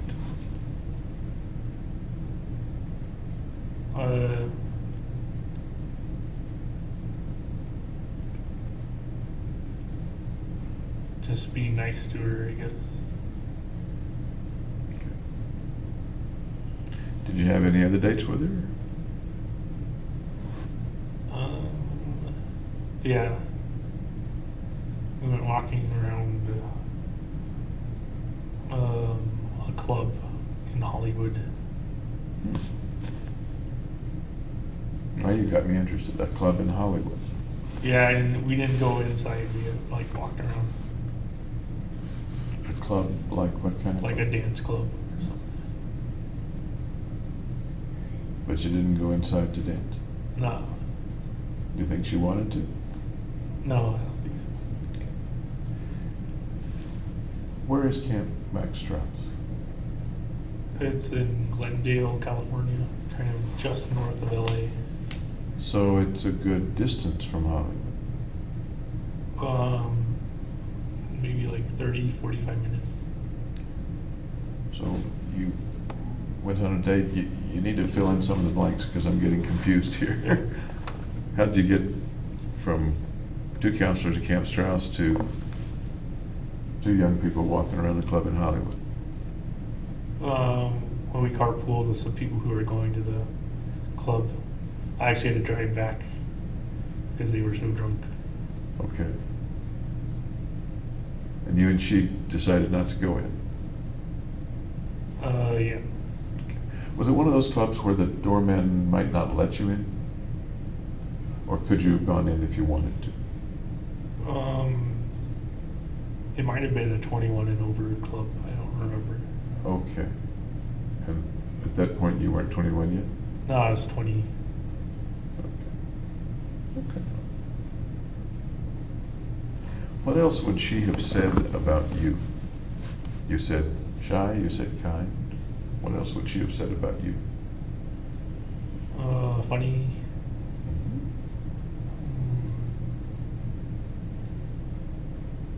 Caring. Smart. And that's about it. So 5 adjectives Yeah. covers the waterfront whole with spectrum. James Holmes. Okay. Does it really? Oh, well, you can't sum up a person in 5 adjectives. I agree. Okay. So give me some more to work with here. I don't know if more will help, though. Give it a shot.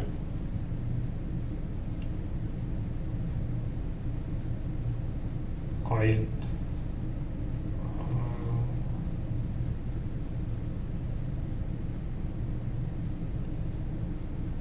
Friendly. I don't know. At Camp Max Strauss, lots of counselors, lots of kids, and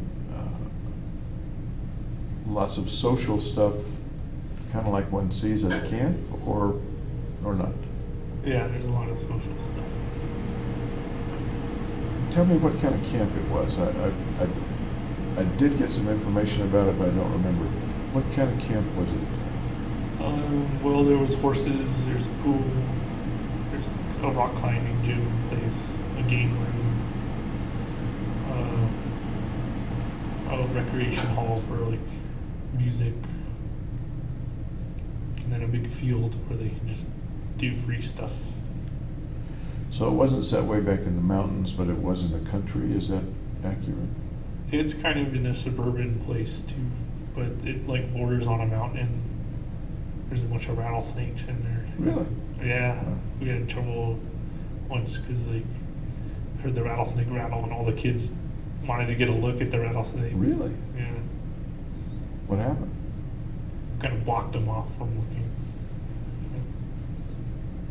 What'd you do besides block them off? I mean, Say that they shouldn't be, going towards the rattlesnakes. so did you see the rattlesnake? Yeah. Drive it away, kill it, let it alone? What? No, I just left it alone. Okay. How old were the kids roughly? It varied in age from about 8 to 12, and they'd have their separate cabins based on age. Counselors were in cabins with the kids or in separate cabins? The counselors were in the cabins with their kids group, so that's kind of the group they would counsel, take them to all the activities. For a shy guy, that sounds like a pretty social setting. Yeah. You got little kids running around, and you got to take care of them, and you got to teach them things, and supervise them, and then work with other counselors, and is that kind of what it was like, or what was Yeah, it like? pretty much. How- We'd sing them songs too. Like, Really?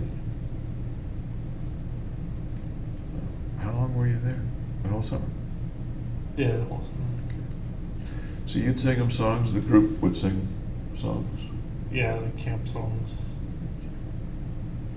Somebody play a guitar or a piano? No, it wasn't like that. It wasn't like that. What was it like?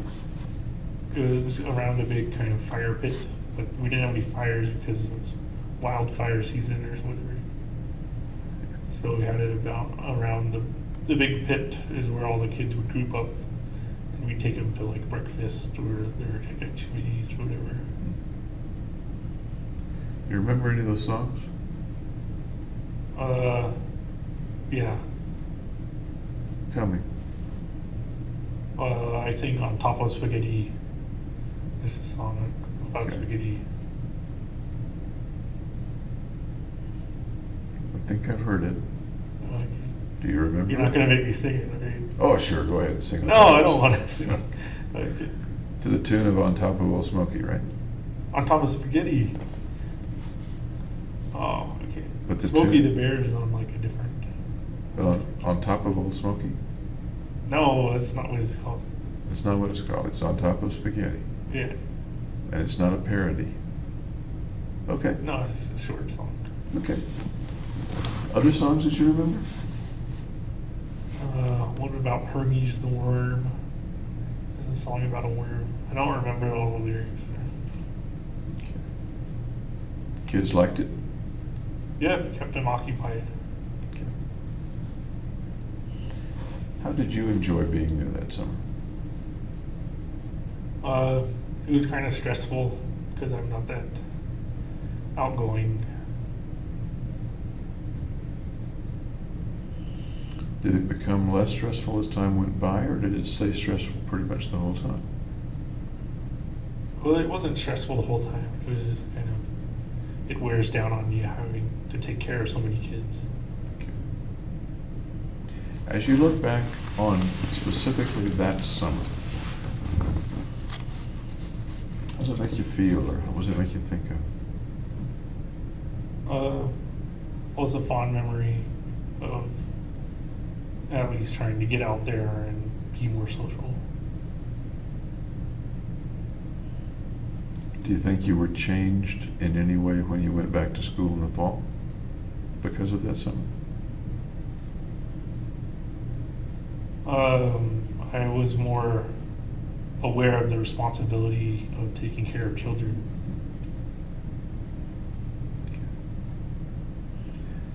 The children were not particularly disabled or something. They were underprivileged. Underprivileged kids. Yeah, so Okay. they usually wouldn't have been able to go to camp otherwise. Okay.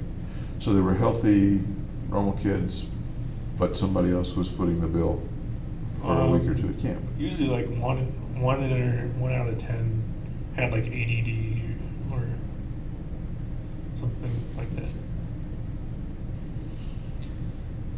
You had some other things in your life that had to do, well, you've had many had to do with responsibility, but another one had to do with kids. And I'm kind of watching the time, we're going to have to stop. But I'd like to hear maybe when we meet again this afternoon about the orphanage. You visited regularly. Yeah, in Tijuana. An orphanage in Tijuana. I'd like to hear more about that. What I'd like to do is meet with you this afternoon, starting about 2. Okay. 2 or 3 hours. There's no particular time limit, but then tomorrow morning we'll start about 9. Then tomorrow afternoon we'll start about 2. And we can do it on Friday if we want to. Okay. Is that okay with you? Yep. Any questions you have for me before we break for lunch, etc.? Nope. Okay. Thanks for talking with me, and I'll see you in a couple hours. All right. See you then. See you at 4:35. Sure. Okay.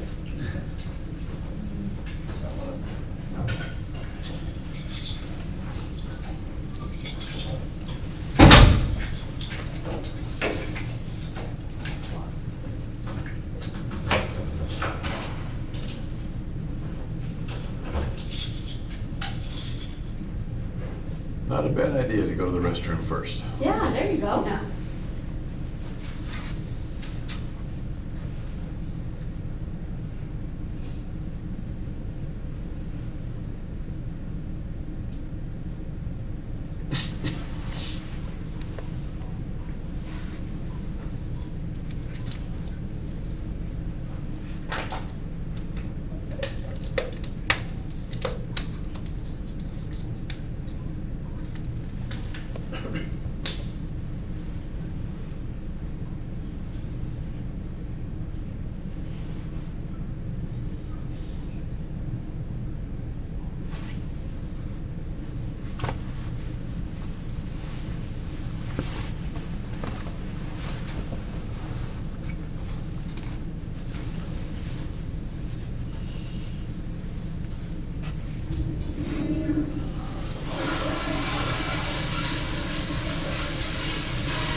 Hands are all wet. That's all right.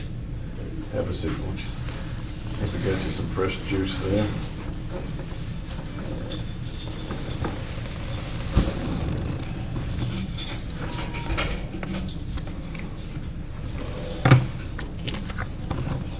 Thank y'all. Did you get some lunch? Yeah, tuna sandwich and clam chowder. And clam chowder? Okay. Well, this is our second session. I'll just say for the benefit of the tape that this is Wednesday afternoon, and you're aware that we're being videotaped and all the things. You're welcome to take this with you or keep it, by the way. Okay. Any questions about this morning or anything you'd like to add from this morning? Nope. Okay. Okay. We left off, I was recalling, and so were you, that you had done some other things with children. You'd gone to an orphanage in Tijuana. That was interesting to me. Can you tell me more about that? Yeah, it's part of the Corazon-de Foundation. Corazon de Vida. Corazon de Heart Vida. of Life. Okay. We would take day-long bus trips down to Tijuana orphanages and just hang out with the kids. We is who? As in everybody on the bus trip, I guess. So who volunteered? Was it a church group or school group or? No, just any group who wanted to get involved in the orphanage community in Mexico. How did you find out about it? How'd you get hooked up with it? It was advertised through the honors program at UC Riverside. Okay. This is when you were in high school? College. In college. Okay. Okay. Well, that's kind of neat. And what caused you to do that? What prompted you to sign up for that? I thought it'd be a good experience. In what way? And learning about children and just how they grew up and everything. I'm curious, what did you want to learn or learn more about children?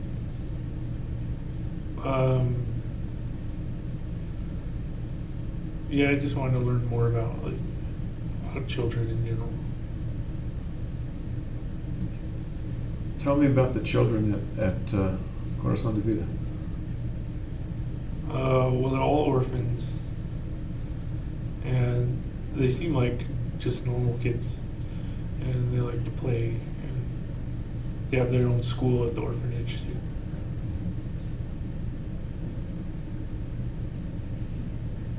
Go ahead.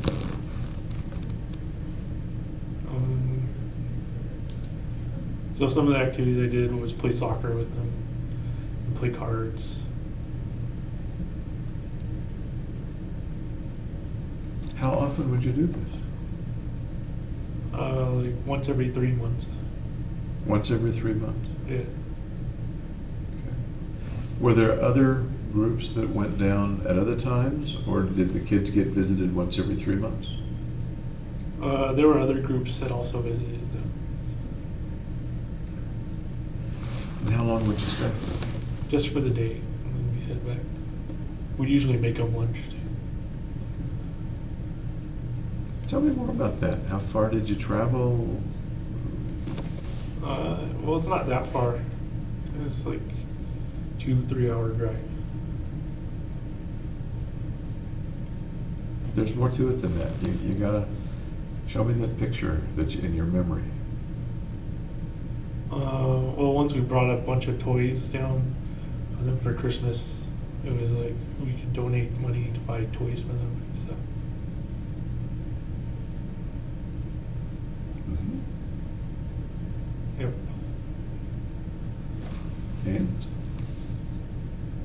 And they like the toys. Okay. So what did you do with that? Once again, there's a video playing in your mind somewhere, and I'd love it if you point things out in there and say, well, this is where I bought the toys, or this is what I bought. Can you give that a try?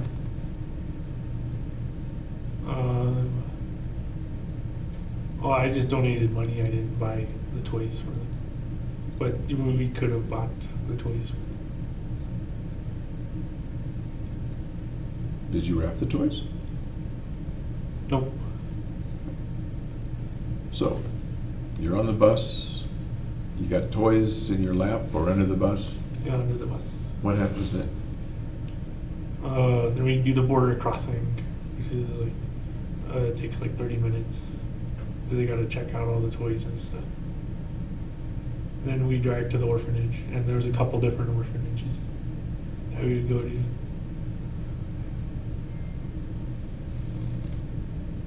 And the bus stops and And then we just hang out with the children. You know, we made them like a hot dog and Cheetos lunch, something very healthy.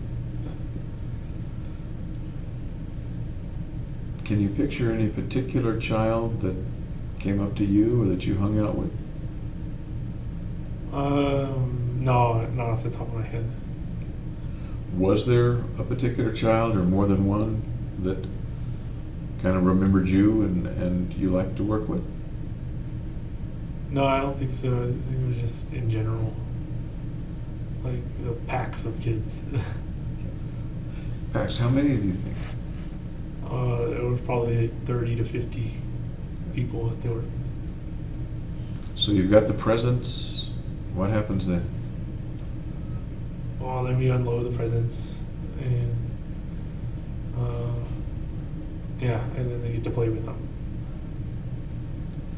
What did they do when they saw the present? They were very cheerful. They would jump up and down. Did you have any particular feelings when you took them the presents and they were cheerful? Yeah, I thought that was a nice thing to do. I agree.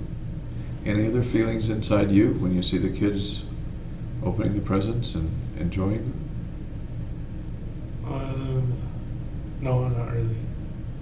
Okay. Then you get on the bus and you go back Yep. to Riverside? Any trouble crossing the border this direction? Then we have to like get off the bus and walk across the border. Then the bus comes and picks us up.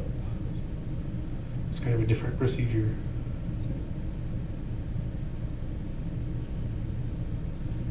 So you get back to Riverside, then what do you do? Then I do school stuff. Pretty full day.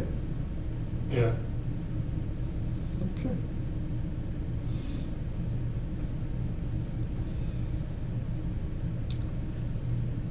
Any other times in your life that you worked at the camp and you worked with the orphanage? I know you got paid at the camp, but it was a nice thing to do. Any other times you can think of that you volunteered some time or did something nice for other folks? I did some gardening for the church that my mom usually goes to. So what did you say? Some Gardening, gardening? like Okay. pulling up weeds and stuff. When was that? That was in high school. Tell me about that. Well, there's not much more to tell. You know. Okay. Was it a regular gig or something you did once? No, it was just once in a blue moon. Okay. So it was your mom's church? Yeah. Okay. Did the family go to church together? We used to, but I stopped going. Okay. Tell me about when the family did go to church. Well, we'd always buy donuts or go to Taco Bell before, like after church. It's the main thing I remember about church and its food. Okay. What sort of church was it? I think the first church we went to was Presbyterian. Then we went to like Lutheran and different kinds of Protestant churches. Okay. This is roughly how old? Since the beginning of church, probably like second grade. Until? until probably 9th grade. Was the church a pretty big part of your family, or not very big, or the family faith? It's big to my mom. She really likes it. She used to usher and do the other like church activities. Okay. How about you? No, I was never really a believer, I guess. Okay. Did you go to Sunday school when you were little? Yep. And what do you remember about Sunday school? They had a bunch of couches in their kind of room. So it was a kind of a relaxed atmosphere. Kind of A relaxed atmosphere. okay. And what did they do with you guys in Sunday school? Just read passages from the Bible. Mm-hmm. Was that a pleasant experience or a meaningful experience? What adjectives would you use to describe that experience? Indifferent. Okay. In the course of time, did you start going to the grown-up church? Yeah. Tell me about your experience, what it was like to be in the adult church, the sanctuary, the sermon, that kind of thing. Well, they would sing songs and do hymns and stuff.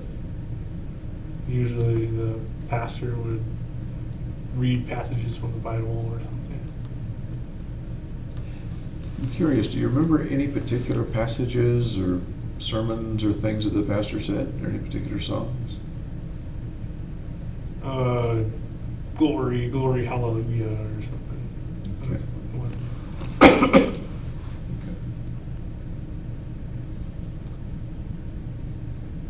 Would the family sit together, or yeah. everybody, you and Chris, mom and dad? Yep. How hard was it to get you to go to church? They had to like bribe me with Taco Bell. With Taco Bell? Yeah. Okay. Was that an every Sunday sort of thing, or some Sundays? Pretty much every Sunday. Okay.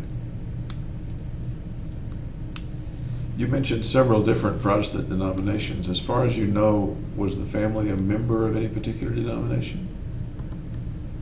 I think they're Lutheran now. Okay. Including or excluding church, at that time, and let's say as long as you were through high school living at home, how important was faith in your life, religious faith? I'd say insignificant. Okay. Important to your mom. Yeah. Did she bring the faith into the home, or did she leave it at the church? I'd say she left it at the church. How about Dad? How did he feel about it? He's kind of like me. I'm sorry? He's kind of like me. So. Okay. But he would go because of my mom. Okay. You went away to college, you came back, and lived at home for a year. Was there any church in the year that you lived at home? No, none whatsoever. Was she still going to church or no? Yeah, she would. But you didn't. Right. Did Dad still go with her? I think so, yeah.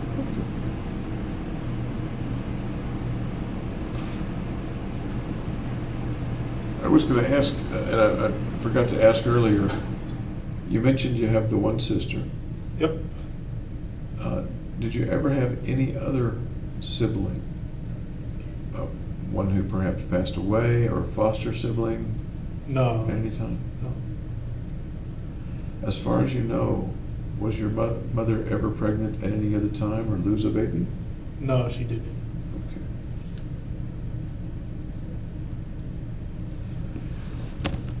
Thinking back when you were a kid, doesn't matter what age right now, but thinking back when you were a kid, how did your parents get along? Very well. What did you see as the kid? Mom and Dad are over here doing something or in the same room. What did you see between them? Them talking to each other. Just kind of, you could see love between them. Okay. Could see love between them. And what was it that told you that you saw love between them? Just that they cared about each other. It kind of like shone through them. How did they show that? Just in their demeanor towards each other. And what kind of demeanor would that be? Close. Close? Yeah, close. You mean standing close or acting close or what? Just a feeling of closeness. Did that feeling come to you as well, or just between them? Yeah, it came to me too. Is there any particular time or any time when that closeness feeling between them was lost, even temporarily? Not that I could ever see. Okay. Did there ever come a time when the family closeness, including you, was lost? Sometimes. Like what? Like when I came back after college for that year transition, and I didn't have a job yet. Then it was kind of like get out there and get a job. Is that the way they put it? That's the way I put it. That's the way you felt it? Yeah. Again, I don't want to put words in your mouth. That's the way. Okay. Tell me more about what that was like. It was just like a small conflict because my mom felt I wasn't doing anything, so I should get out there and go to work. You think your dad felt the same way? He probably did, but he didn't voice it. Was that fair on their part? Were they right, or were they being overly pushy, or something else? I think it was fair for them to do that. And you did go out and get a job. Yep. What'd you do with the money? I saved it. Did you pay him any rent? No, luckily they didn't make me pay rent. So you saved it, I assume, for school and whatever would come along, or Right. for something in particular? No, just in general to save it. Okay. In the present, is faith a very important part of your life now? No, it's like it was before. Okay. Has there been a time since middle school, I guess, when religious kind of faith was an important part of your life?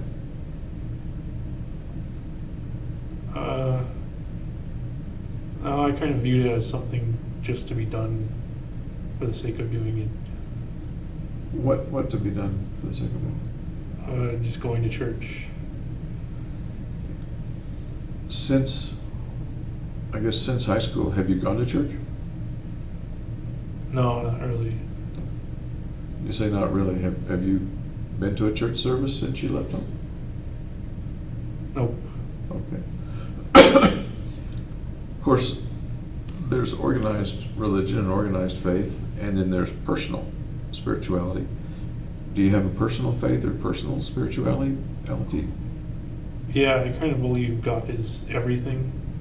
Okay. So he doesn't really need to be worshipped or prayed to, but he's just kind of everything in total. Can you tell me a little bit more about that? Well, he's kind of in our actions and in our thoughts. And he's the collective sum of everything. Okay.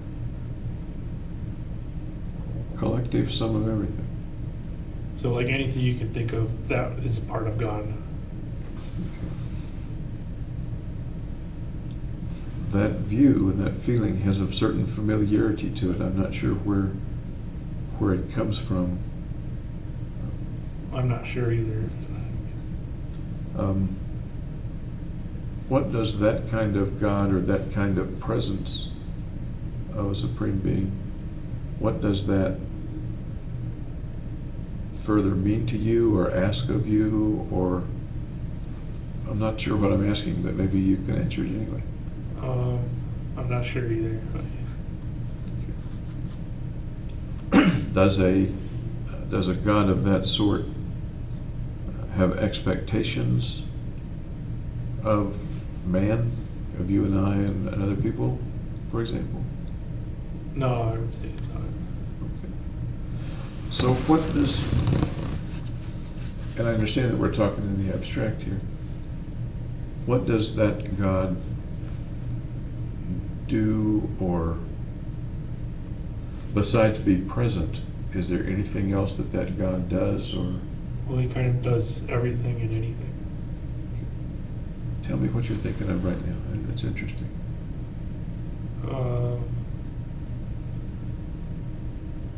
He's just kind of like the universe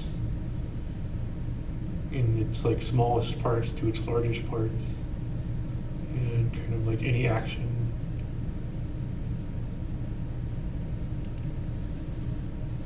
So he acts in many ways. Right. Excuse me. Does he pay attention to what happens on Earth or in space or the rest of the universe? Well, that would kind of mean he's paying attention to himself, because he is everything. Okay. So if I were to ask, does he care what you and I do? What would your answer be to that?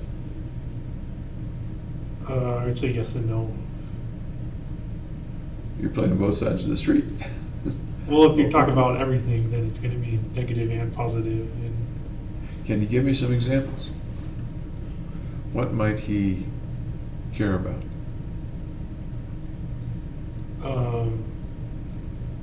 just how the universe is working.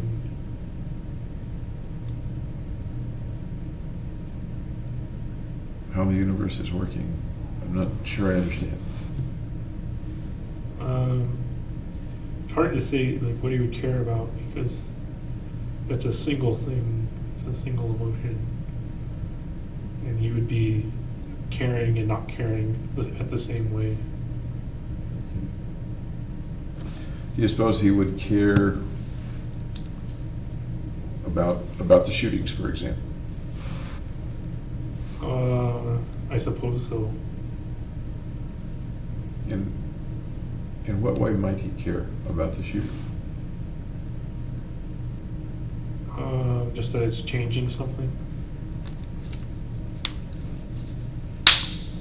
Go ahead. It's changing life to death.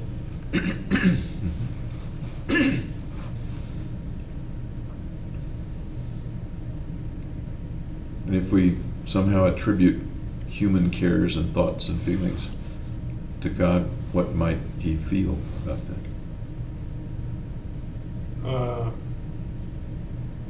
He might care that people were dying. Okay.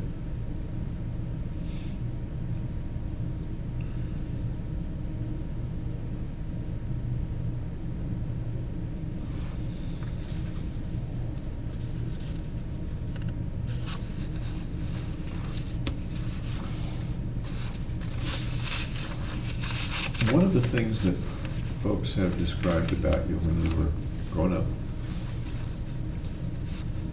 you used the word shy several times, was that you were a little bit isolated, a little bit of a loner.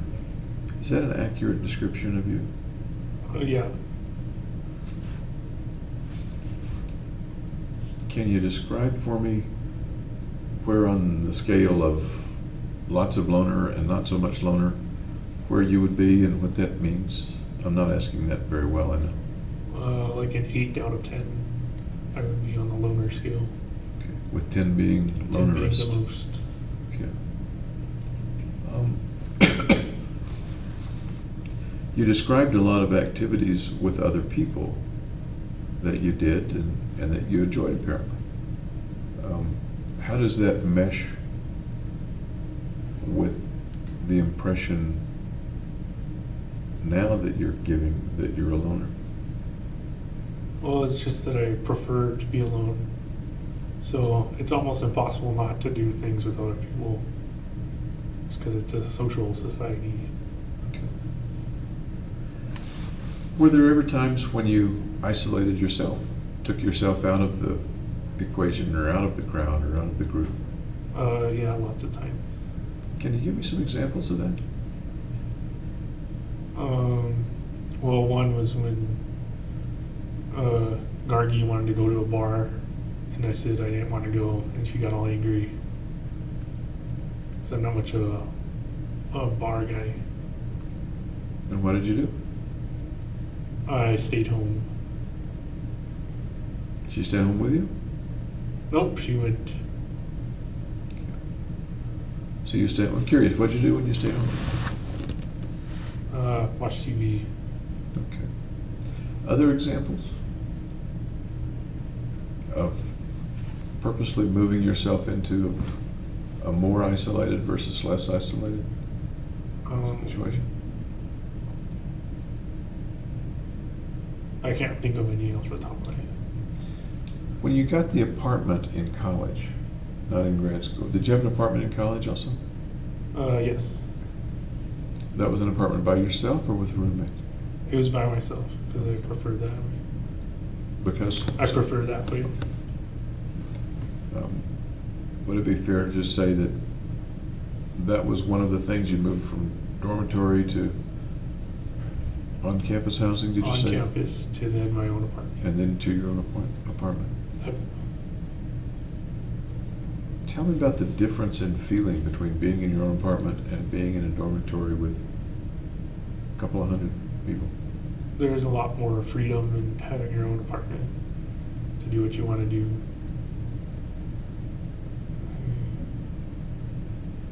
To do what you want to do. Yeah. Meaning what? I guess watch TV or play video games or whatever.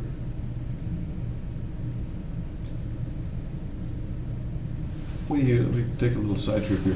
When you do the video games, and it may vary, are you playing online games with other players online, or are you playing the computer?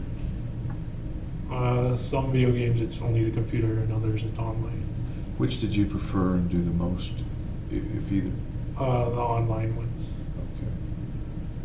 So there were other people at the end of the web, in various characters. Yeah, I wasn't quite as anxious when it's kind of over the digital web. You weren't quite as anxious. That was your phrase. Yeah, as when I'm around people, I'm kind of anxious. Tell me about that. Well, I don't know. It's just they expect you to say something, and I usually like to listen more. Okay. When you say anxious, what do you mean anxious? Like fidgety, fearful. Yeah. Fidgety, fearful, what else? Not wanting to be there.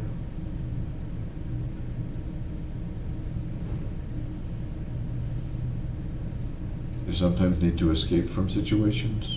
Yeah, kind of escape.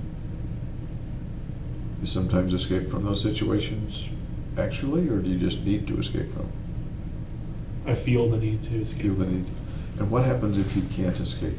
What happens to that feeling then? And I kind of freeze. What's that like?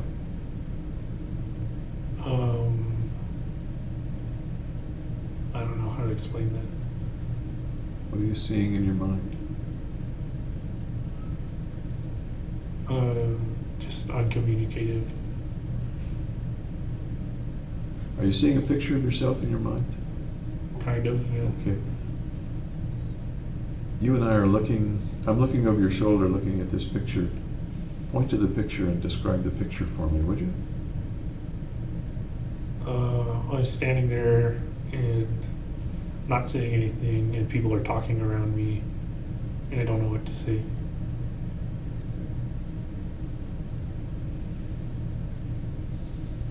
And that's making you uncomfortable? Yeah. Okay. Are the other people noticing that, or are you hiding it efficiently from them? It depends on how long I'm around them, whether they'll notice it or not. What happens when they notice it? Then I feel embarrassed. What do they do? Stare. Anything else that they do? Not really. Do you ever laugh at you? No, I don't think so. Or point at you or say, get out of here, you're too shy? Or... No.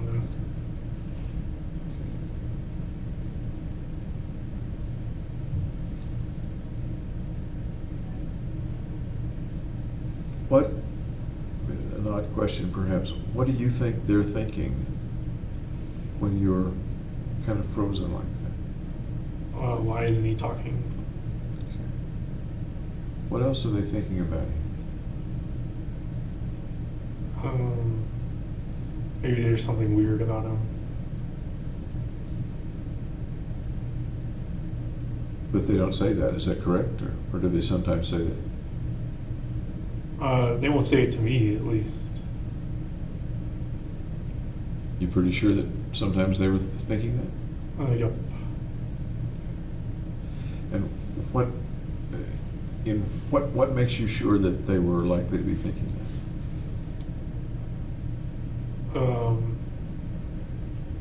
Just because I've like walked in on them and heard them, that kind of thing. Heard them what? Heard them talking about me. Really? Okay. What might you walk in and hear them saying? What was he doing or whatever.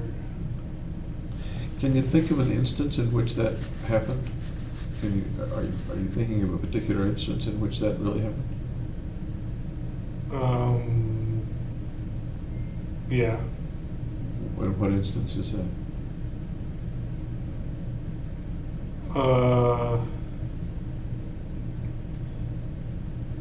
It's when it was at the camp Max Strauss, and it was with the other counselors when a guy and a gal were playing chess, and I was watching, and then they left, and then I left, and then heard them say it.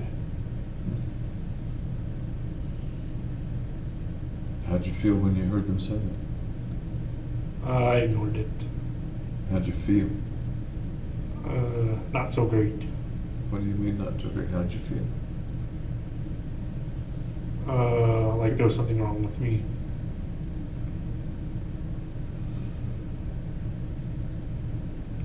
I'd like to take your pulse right now. May I take your pulse? Okay. I may do that from time to time. Thank you.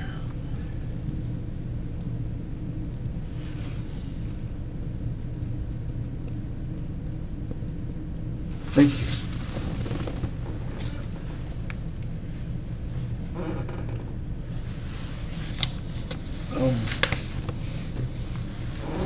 Like there was something weird about it. Yep. Like they think there's something weird, or like there's something truly weird about you. They think there's something. They think there's something. Did you ever think there was anything weird about yourself? Yes. And let me limit it right now to before college, okay? Okay. So before college, I thought I wasn't as social as other people. okay. Before college is before the Camp Max Strauss. Right. So had there been situations even then when you thought other people thought you were weird? I don't remember if there was a long time ago. Okay.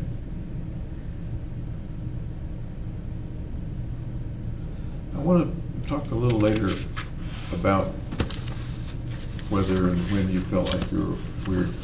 And we'll come back to that.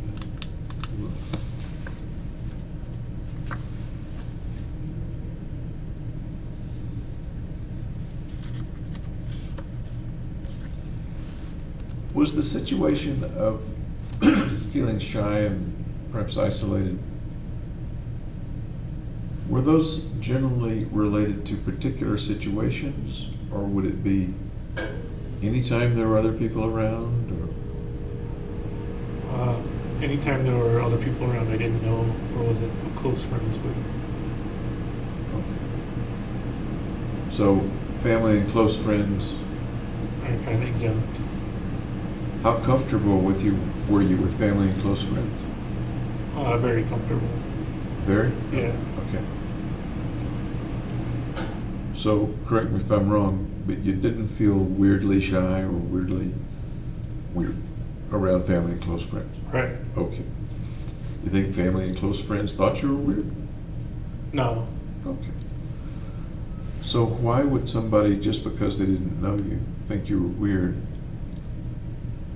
if with family and close friends you didn't think you were weird and they didn't think you were weird? Because I'm different around different people. Because you acted different? Is that what you're saying? Yeah. Okay.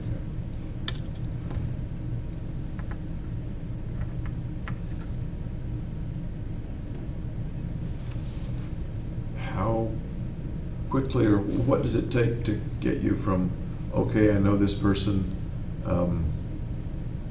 I don't feel weird and I'm not acting weird, to stranger? What has to happen to make that change, to get you comfortable? Just spending a long time with them.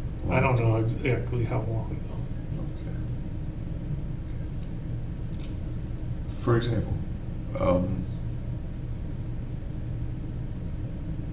you and I have been talking for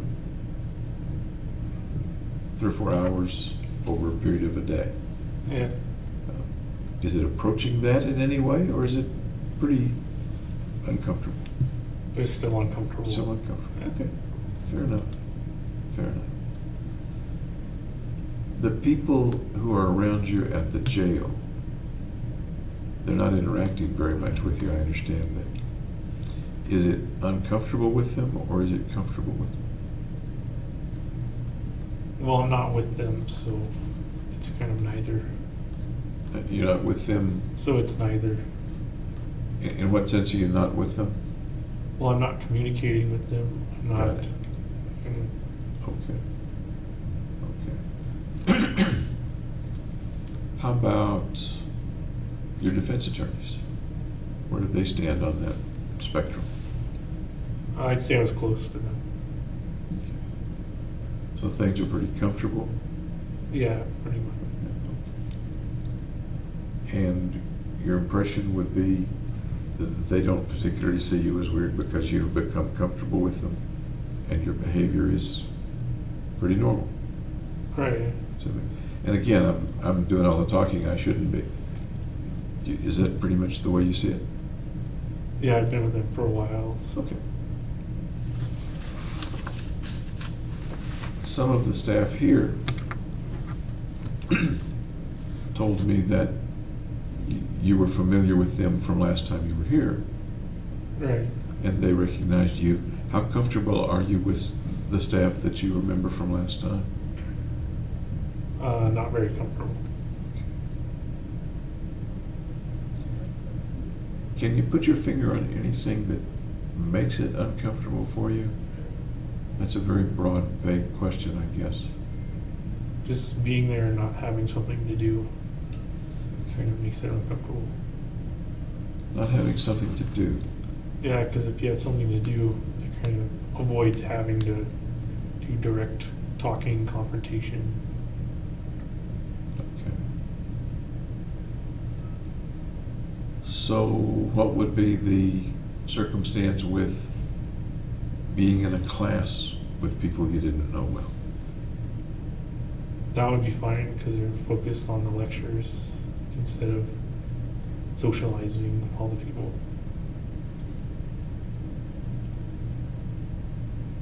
So far as you remember in such classes, would you, being comfortable, then perhaps interact with somebody near you, ask for a pencil or a pen or No, I pretty much never did that. share a note or something like that? No. Okay. What if they asked you for a piece of paper or to take a look at your notes or something? Then I'd help them out. Would it make you uncomfortable? No, Or not? because it's like something we have to do together. instead of talking, and there's awkward silences. And so it sounds like you're saying that having a purpose takes the edge off the anxiety. Yeah. Okay. You and I have a bit of a purpose. I'm asking you 100 questions. And Yeah, you're the one doing the talking mostly. Well, I'll try to correct that. Oh. I'll try to correct that.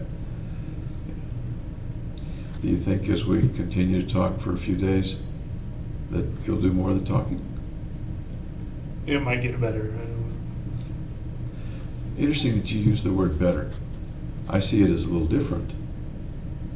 I'm not sure I see it as good or bad, or better or worse. Oh, So why did you say better?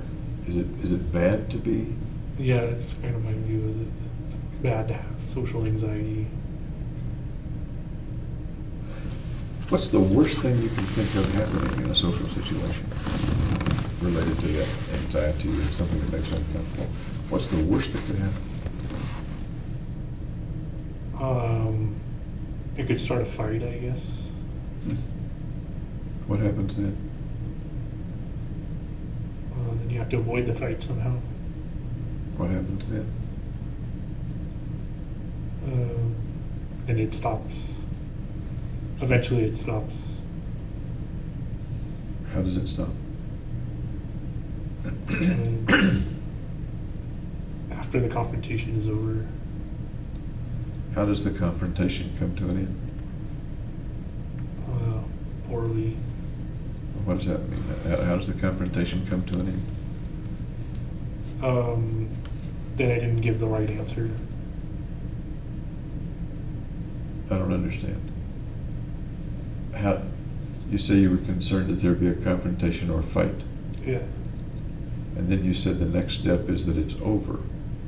And I'm asking you to fill in the blank. How does it get from a fight to being over?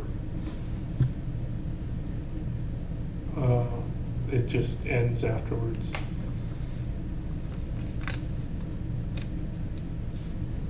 How does it end?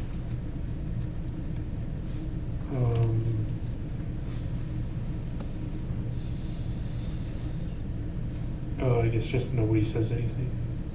Nobody says it. Yeah. What's the worst? I'm going to stick with the worst case scenario business. What's the worst way it could end? With someone getting offended. Okay. Like how?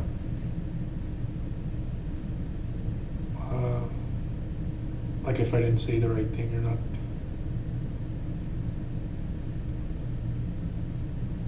So you're talking about the other person getting offended, not you. Yeah. So the worst thing that could happen is not that you would feel offended, but that the other person would feel offended. Right. What happens then? And we go our separate ways. Is that so bad? It is if the person's offended. How is that a bad thing? That the other person is offended?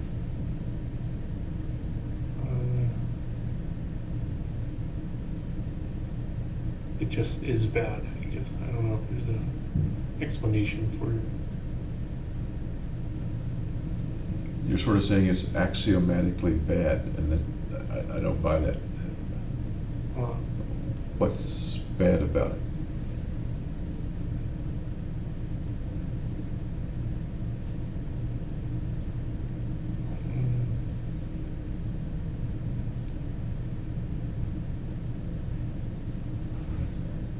Just because I didn't say the right thing or not. You already said that. We're in a little circle Yeah, here. it's axiomatic. Okay. Let's come back to the worst thing that could happen. Parting ways with the other person feeling bad is the worst thing that could happen? I suppose there's worse. What might be worse? If somebody gets killed or not. Okay. Yeah. Can you picture a circumstance where that might happen between you and somebody else that you're talking to? I can't see myself doing it. Okay. How about you getting killed? I also can't see that happening. Okay. What I'm kind of trying to come to is within the anxiety, which you use the word fear as well, what the fear might be. If you take that idea of the fear far enough, what do we find? What do we see? What do we feel? Well, fear is its own emotion. Go ahead. So it's it's not different from the other.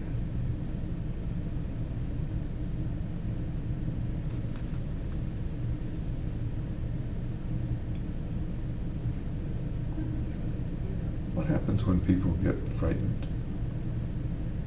Well, physiologically, what happens? There's a sympathetic response, like fight or flight. So people either confront it or they run away from it.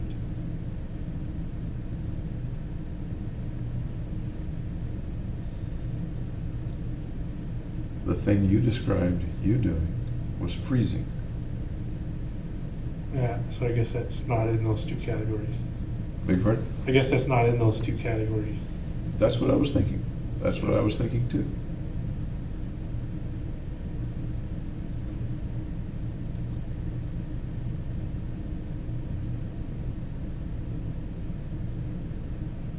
So which do you think James wants to do in this hypothetical situation?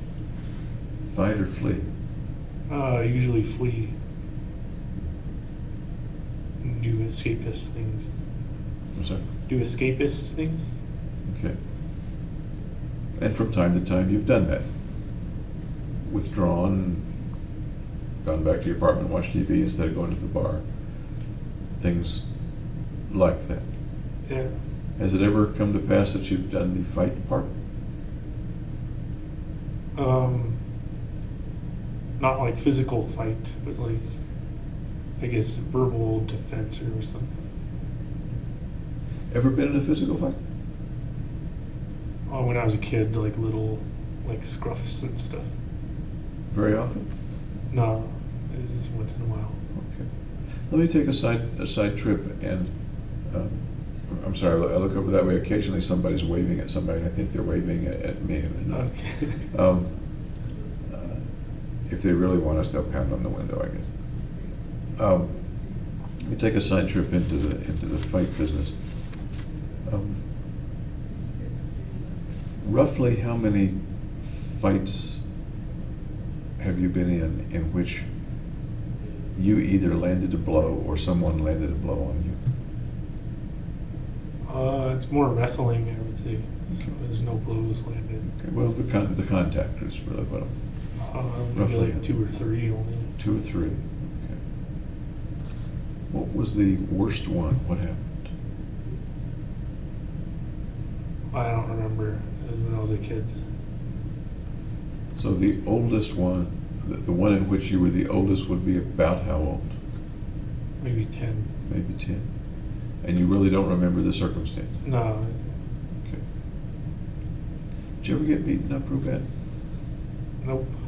Okay. Did you ever run away from a fight? Frightened and run away? No, I don't think so. Okay. Did you ever threaten someone who ran away from you? No. Okay. Now we come back to the verbal altercation you were talking about, okay? Yep. The flee or fight verbally or freeze. I usually just don't say anything, so I try and ignore the verbal attackers.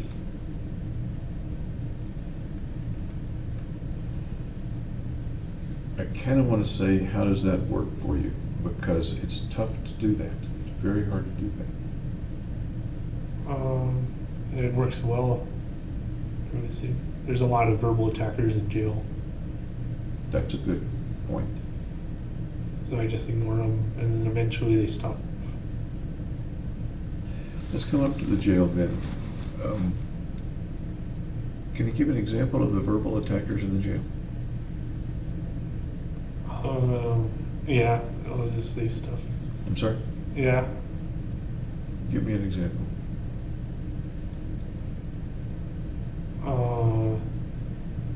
They say like baby killer and stuff.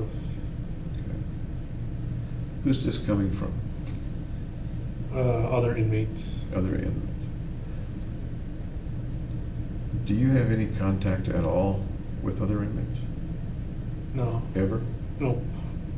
If you're going someplace, say through the tunnel to the court or something like that,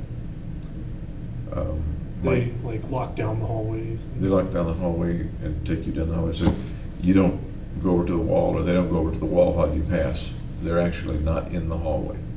Yeah, they're outside of the hallway. Then how do they know it's you to yell at you? That's not usually where it happens. It usually happens at my cell with like the cleaning trustees coming by and yelling stuff. Okay. So folks in the jail know that James Holmes is in MC1 or whatever the Right. cell is. And perhaps a trustee working, or perhaps somebody else who's temporarily in another MC cell may yell things. Yeah, that's pretty much how it goes. Okay. Has there ever been a circumstance where they've gotten to you physically? Or No. they? Oh, I'm sorry. No. Oh. Let me go. Thank you for that example. But let me go back earlier to your activity of freezing rather than fighting or fleeing. Freezing is a little different from ignoring, it seems to me. Does it sound different to you? Yes. What's the person who's freezing thinking, feeling, what's going through his mind? They can't think or feel at that time because they're kind of frozen. So it's kind of a mental block.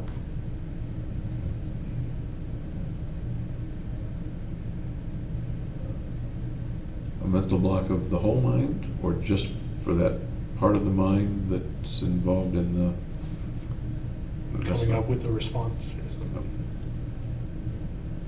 Okay.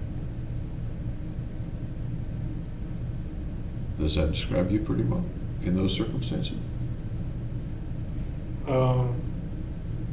Yeah, I guess so. Okay.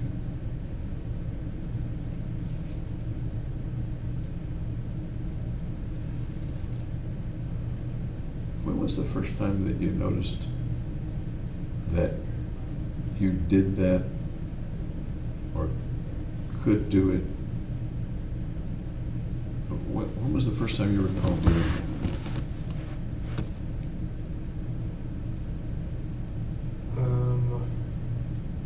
I don't remember the first time. Can you think of an example that maybe wasn't the first time but sticks out in your mind? No, I don't know any examples.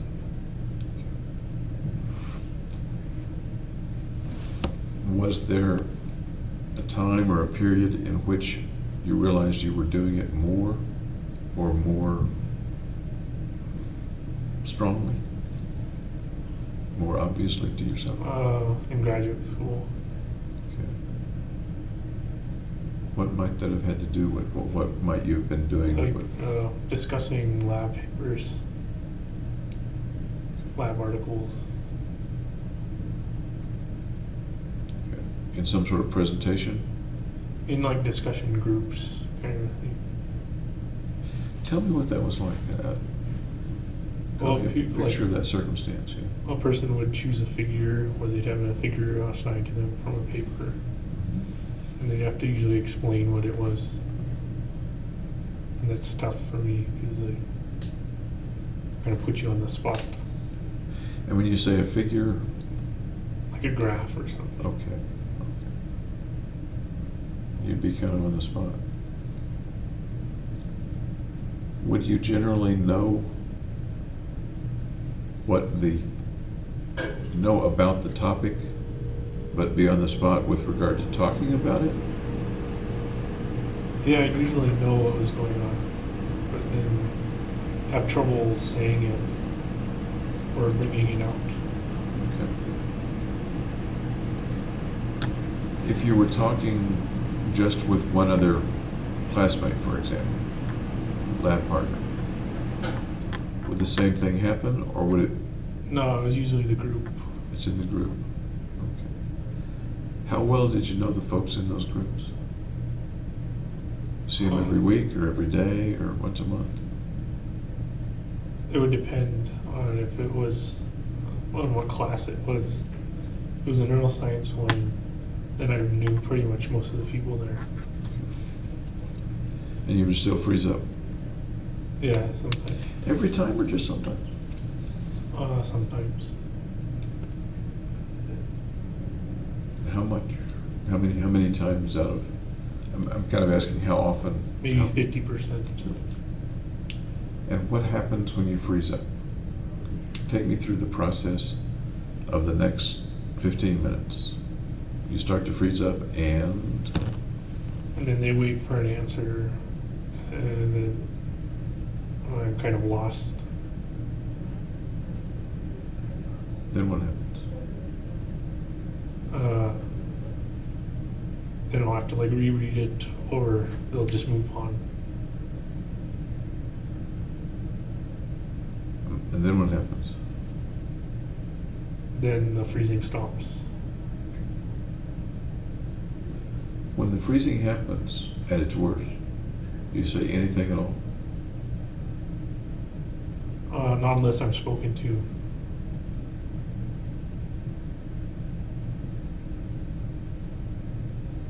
So if someone speaks to you, you would respond? Yeah, I try and give my best response available.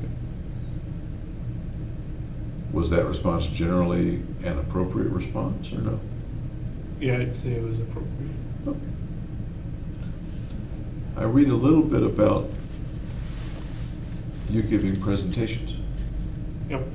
And maybe these are the discussion groups you're talking about, but it appears that you or someone similar is standing up with a PowerPoint presentation. Right. Is that what you're talking about, or is that different from what you're talking about? That's different. That's like lab rotation speeches. I'm talking about, we've got like an article in front of us, and we have to talk about a graph or something.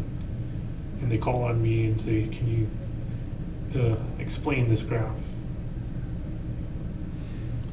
If the group were asked to write an explanation of the graph, would that solve the problem?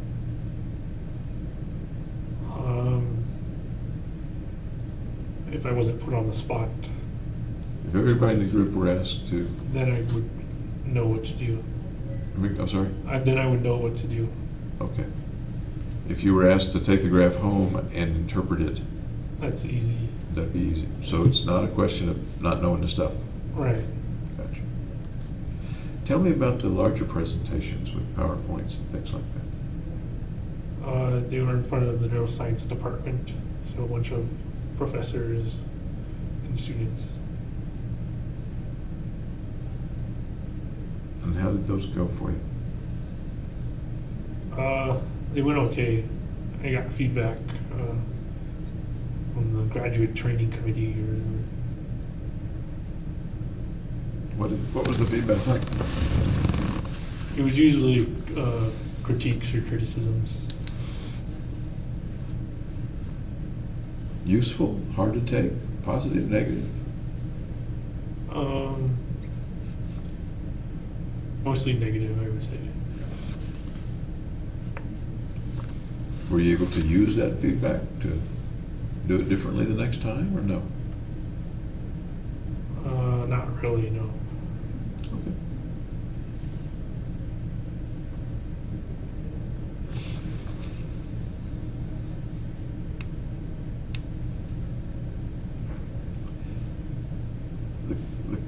The isolation And shyness is a little different from isolation, I guess. There was another example in the record that I've looked at about when you moved back to San Diego from Salinas. Salinas or Salinas? Salinas. Salinas. And, there was a Steinbeck book written about Salinas, wasn't there? Yeah, he used to live there. Okay, that's what. Of Mice and Men. He used to be eating grapes of wrath. Did you read much Steinbeck or know much about that history? Obviously, you knew that. We read him in school, I think. Okay, interesting. Did you like reading Steinbeck? Yeah, he was fine. Okay. What was your favorite Steinbeck book? Mice and Men. Okay. Why do you suppose you were drawn to that particular one? Besides the fact because that the characters were interesting. Okay. Being short didn't have anything to do with it? Being short? It was a short book. Oh, that probably did for the book report too. Okay. Anybody in particular in that book that you might have identified with, or? I think Lenny. Okay. Really? Yep. That's an interesting one to identify with. And you were pre-middle school at that time. You were 12 or under, right? Yes. So tell me how you and Lenny might have been similar or felt similar.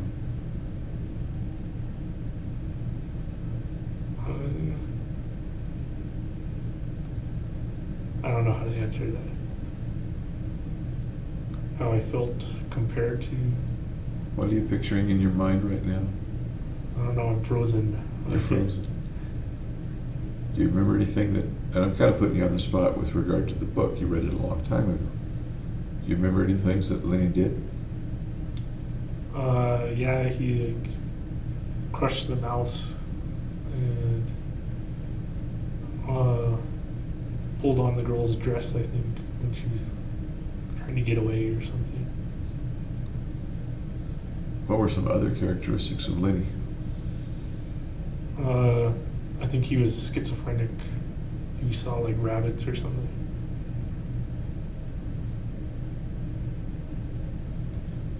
And what was it about Lenny that you think applied in some way or other to you, even at age 12 or however old you were? I just thought he was the most interesting character in the book. Okay, interesting character. He was also a character that almost everyone misunderstood. Oh, I don't remember that. Okay.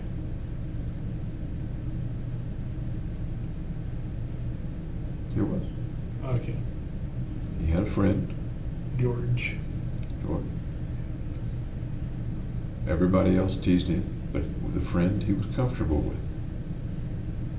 You recall that about the book? Yeah.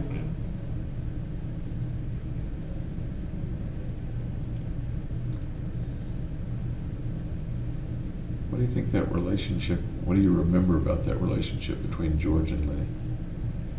How did George feel about Lenny? George liked him because he could do a lot of hard work, like manual labor. And I guess they were just friends. Think George cared about him? Yeah. That's what made it hard for him to kill him in the end.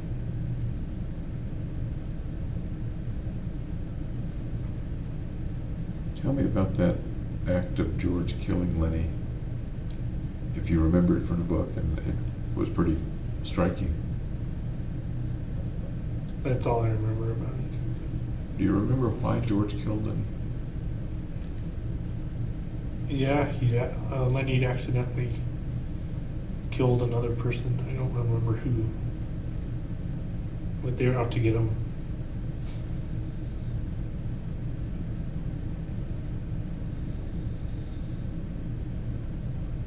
And why George? Why was George the one that killed him? Because he was the closest one to him. What do you make of that? What do you suppose Steinbeck was What was he going for? telling us about George, about that relationship? I don't know. I bet you wrote a book report on it. And That was a long time ago, though. Okay. Yeah, I don't know why him versus the other people. okay.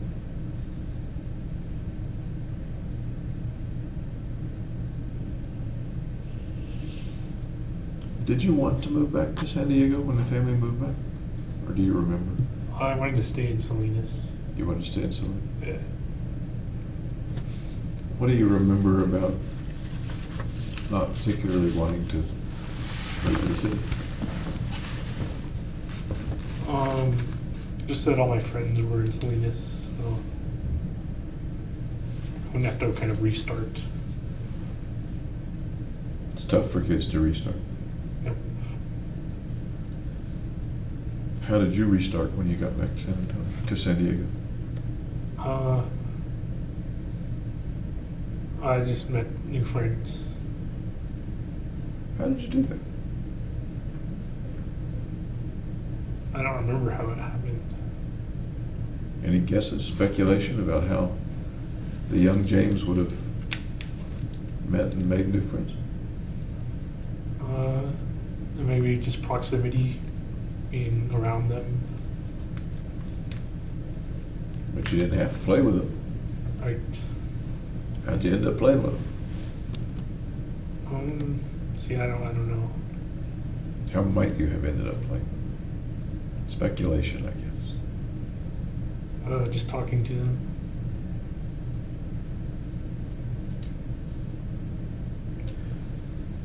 Do you recall whether there was a period in which you didn't want to play with them? You wanted to keep to yourself when you moved back? No, I wanted to make new friends. Okay. There's some place in the record that talks about you sitting in the closet reading. I don't know what that's about. Does that ring a bell? No. Doesn't? Okay. And I'm not sure either. Does it say when or what? Is that? It was when you moved back to San Diego. When did the family move to San Diego in the first place? How old were you then? When I was first at San Diego, Yeah. I was born in San Diego. You were born in San Diego, okay. Yeah. So you're there for a long time, and you only came back one time. Yep. Somewhere in the record, there's something about you spending time sitting in the closet reading. And I'm not remembering the context, and I'm wondering if you remember. I don't remember anything. Sitting in the closet reading. No. Kids do some interesting things. don't they? Yeah.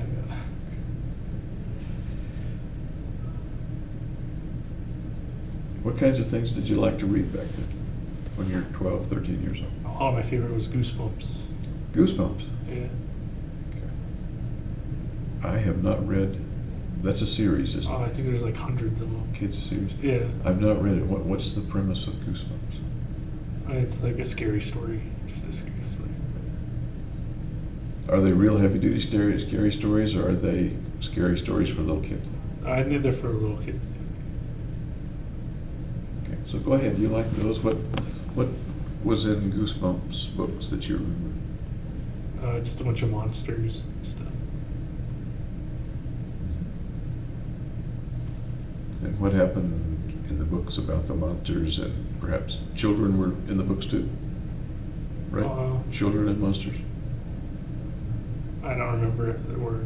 I just remember it was like scary. And it was a scary stuff for you to read? Yep. Okay. So what does a kid like James do when he's reading Goosebumps? How do you deal with being scared? Well, it always ends, so there's nothing to be afraid of once it ends. Does it end with the scariness going away, or is it still scary at the end and you just put the book down? It's usually still scary, but then after a while, its scariness kind of fades away. And as you get older, too, it's not scary. You had your own room all this time, right? Yep. Were you ever kind of scared in your room by yourself? I used to think there was something called nail ghosts. Called what? Nail ghosts. Nail goat. Nail ghosts. Nail ghosts. So I had my bed up against the wall, and ghosts would hammer nails through the wall and kind of poke you. Wow. Yeah. Okay. Where do you suppose the nail ghosts came from? My imagination. Were they in a book or anything, or No, I your never imagination? heard of them anywhere else. Well, then you got to tell me all about them, because psychiatrists really want to hear about those childhood monsters. So tell me about nail ghosts and what they looked like, what they did. They just make it so you can't sleep with your against the wall. You have to kind of be sleeping towards the other side of your bed. Otherwise, the nails will come through the wall and get you.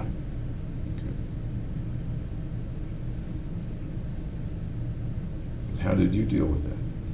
You slept, for one thing, you slept away from the wall, I assume, Yeah. right? Okay. How else did you deal with that? Well, I eventually got over it. Okay. Did you ever decide, hey, I can't sleep here, and go try to sleep with mom or dad, or sleep on the couch? Or... Maybe if it was like a nightmare or something, I'd never do that. Okay. Did you tell mom or dad about the nail ghosts? I don't know. I don't remember. And one of the things I was wondering was, what was their reaction to your fear of the nail ghosts? Do you remember? No, I don't remember. I don't know if I told them. Did mom or dad know that you were afraid of anything? Heights, or jumping off the high diving board, or nail ghosts, or anything else? Yeah, I was afraid of the dark. So they got me one of those little lantern light things. Okay. And how did they treat, speaking of each one actually, how did mom treat you? How did dad treat you about knowing that their son was afraid of the dark?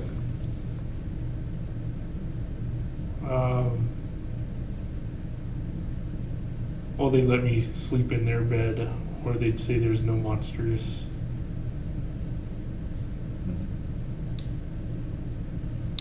Yep.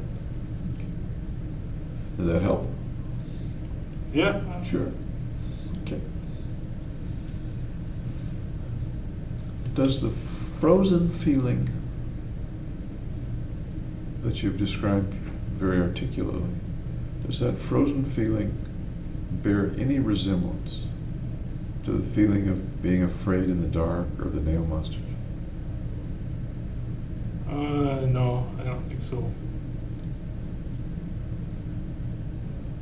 The visceral feeling is not similar as far as you can recall?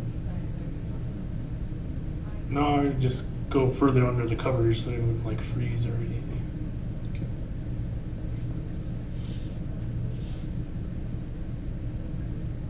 Here's an odd question. In the freezing as a grown-up, would you ever have fantasies or thoughts or pictures in your mind of some of the monsters from childhood, or any kind of monster? If you're freezing, say, in a social situation. I would have like violent images. Violent imaging. Yeah. Tell me about them. Things like saws going against the other people. Like what?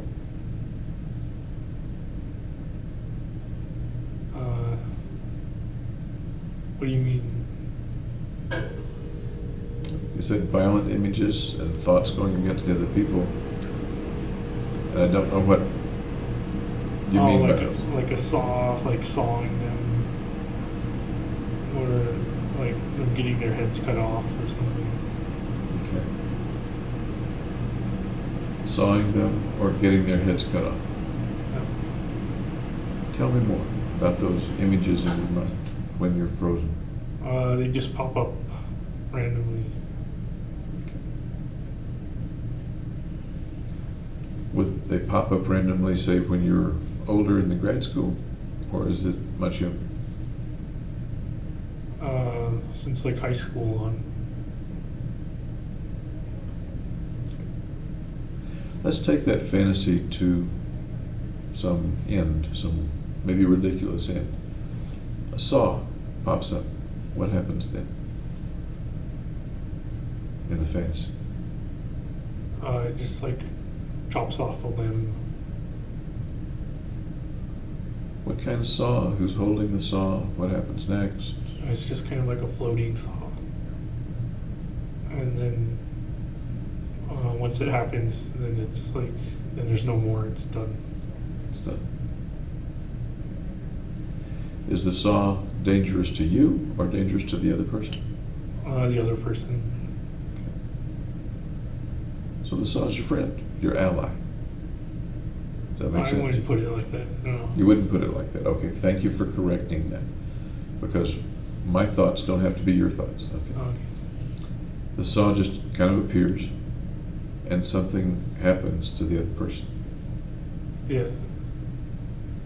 And then it ends, and what happens next? Then I'm either still frozen or have come up with a response or something.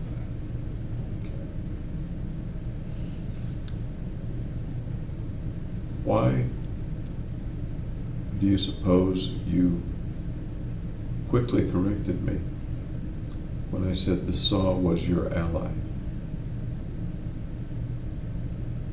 You're having violent thoughts against somebody that's making you uncomfortable, Right. and something's helping you, or something's cutting off his limb or his head or his arm. Why do you suppose you were quick to say, hey, not my ally? It's just a random saw, or something like that. Because the saw's doing it on its own. I'm sorry? It's doing it on its own. Saw's doing its own. Okay. Think the saw's any part of you, mentally speaking? Getting very Freudian about it? No, I don't know. Did you ever ponder that before? Gee, I wonder where the saw came from. You ever think about it or ponder it? No. Okay. What are some of the other fantasies or images that come up when you freeze? Like a nuclear winter. What do you mean? Like setting off a bunch of atomic bombs.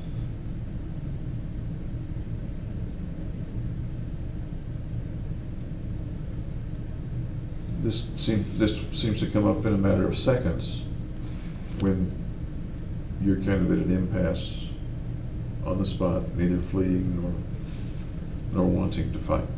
Does that make sense? Right. Okay. What do you make of that? What do you make of that nuclear winter picture coming into your mind? It's unrealistic that it's going to happen or anything.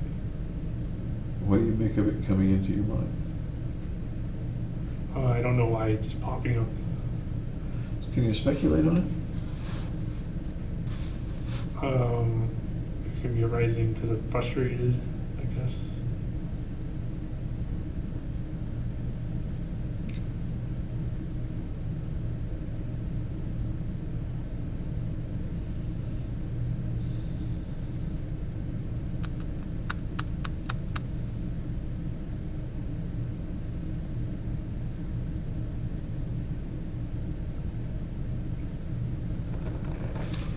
You mentioned the internship with the Salk Institute. I remember in the record somewhere you applied for a job as a lab tech. Am I right about that, or am I misunderstanding that? It's separate from the internship. That was a separate thing. What was that circumstance? What was what circumstance? Yeah, The lab tech? The lab tech, yeah. I don't remember. I think it like applied for a bunch of lab tech positions. When you were between college and grad school? Was that in that year when you were living at home? Yeah. Okay. Oh, I know there was something else that I was curious about. There was something in an email that mentioned Phi Beta Kappa. Are you Phi Yeah, Beta Kappa? I was a member of Phi Beta Kappa. Perfect. And you no doubt still are. It's a permanent thing. Okay. Okay. So you've got your key and everything. Yep. Congratulations. Thanks.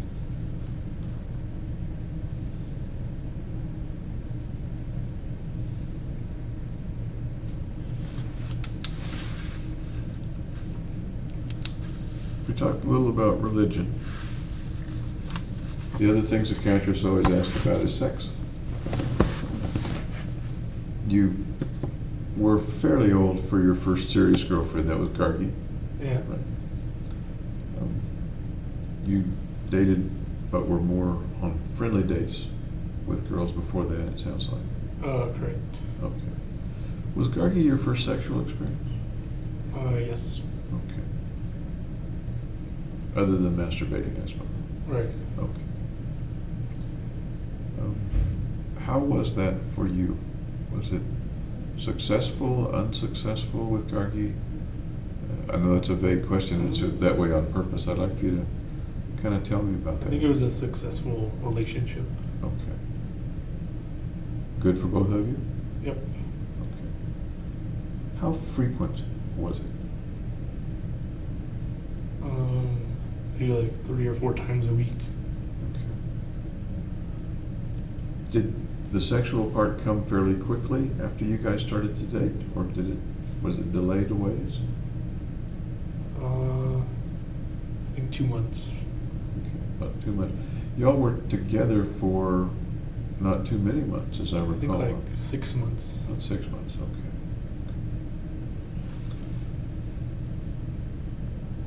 I take it she never became pregnant? No. That's fair to say? Yeah. Okay. Anyone else in your life that you've ever had intercourse with? Nope.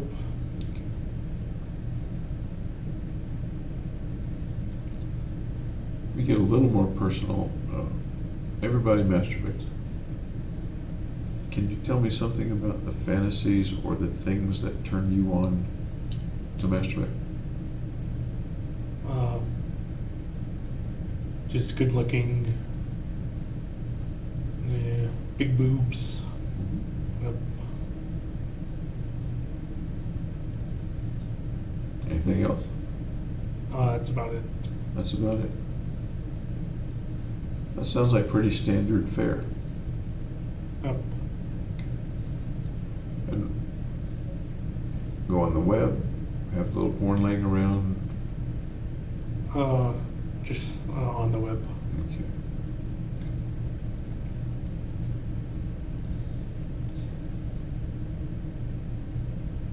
There are other places to see boobs and stuff. For example, peeking in windows and things like that. Did you ever do any window peeking?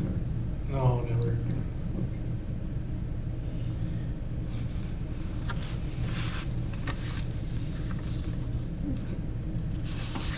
We might come back to that. I don't know. Psychiatrists usually do. Okay.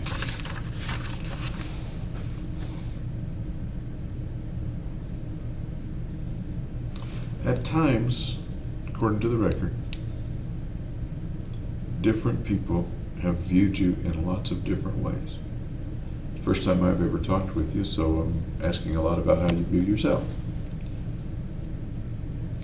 But may I read you 10 or 15 things that I've seen in the record as ways that people see you, and kind of see what your Sure. reaction to those is? Okay.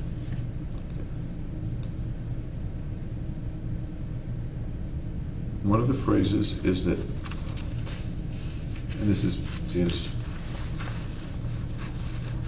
I think both prior to the shootings and since the shootings, trying to keep it together. What does that bring to mind for you? Trying to keep it together, is that accurate, not accurate? Well, I don't know what it is. Okay.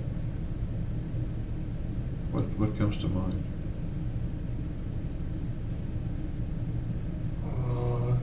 Just trying to keep my life in order, I guess. Okay.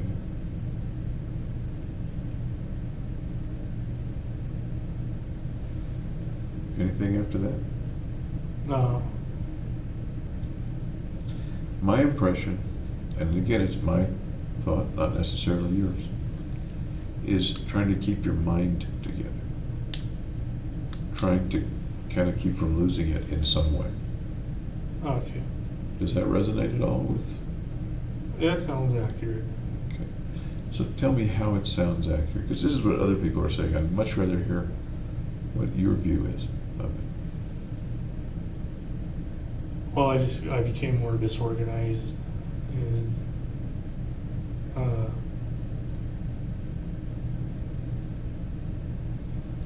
I guess my mind was kind of falling apart.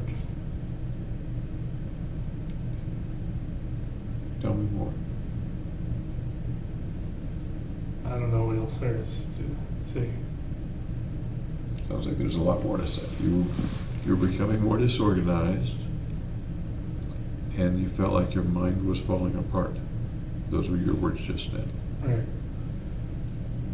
Can you tell me about when that was? It may have been lots of different times, but about when?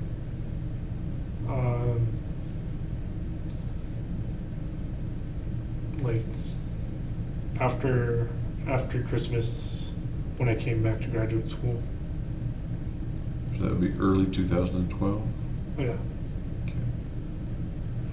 Can you expand on that a little bit? What was it like? What was going on inside you?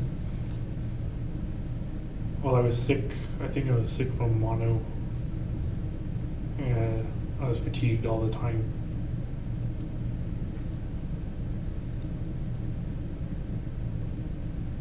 I do remember you had mono then, and they diagnosed you in California, right? Yeah. How long did that mono episode last? Like 2 months, I think. Did you see a doctor in Colorado about it? I did, but he said I had postnasal drip.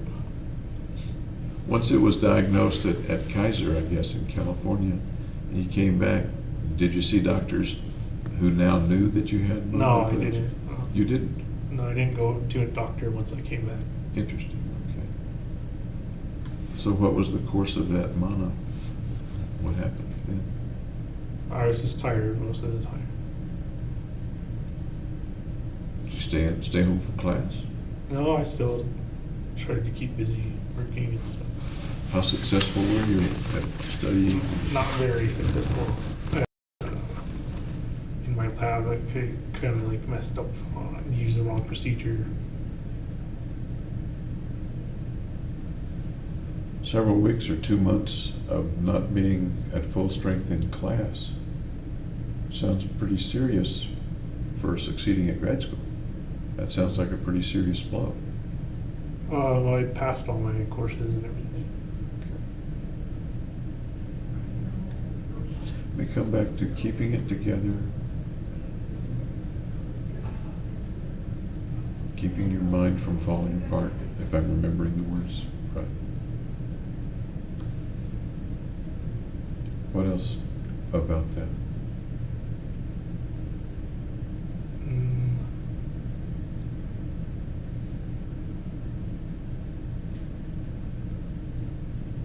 I guess I was also really depressed. Tell me about the depressed.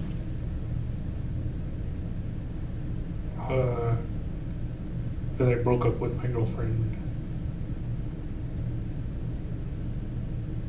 That was a little later. Was that in March? Am I remembering that right? When did you break up with Gardy?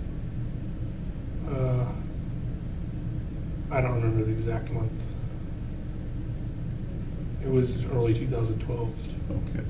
But the important thing is you said pretty depressed. Can you expand on that a bit? Yeah, I didn't have like my normal drive to finish things and succeed. If I, What's it like to be that depressed? Didn't have your normal drive. What else? kind of stuck in a rut. What do you mean? It was hard to get up and do things.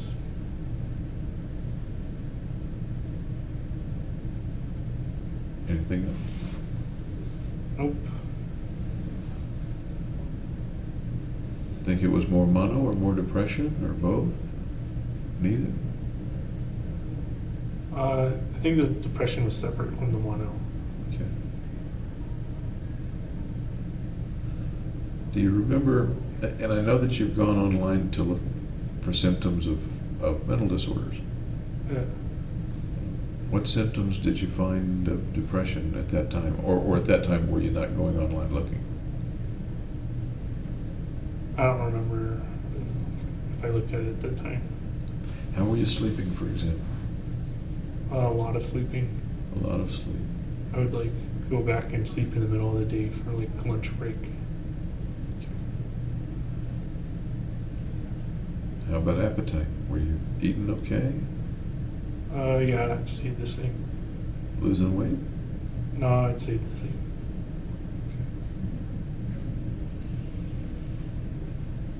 Did you feel like things were pessimistic or hopeless or not?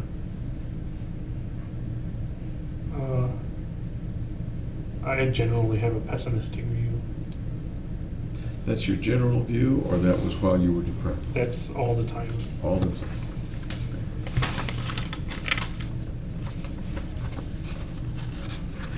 This particular time after you came back from Christmas, is that the most depressed you've ever been in your life? Yeah. Then I really do want to hear more about it. You still went to class? As far as you remember, did you go to all the classes? Yeah.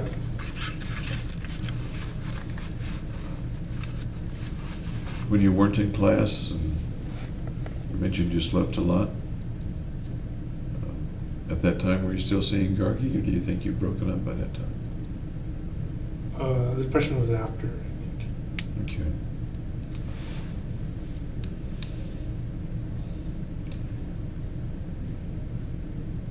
At the deepest of the depressions, did you think about hurting yourself or killing yourself? No. Any other time in the depressions did you think about hurting yourself or killing yourself? No. How about hurting or killing other people? Yeah, I'd kind of transferred it into kind of homicidal thoughts. Why do you say transfer? Because like depression is normally suicidal, so I kind of transferred my suicidal thoughts into homicidal. Is that word transferred, is that something that came out of you or out of some reading or from somebody else?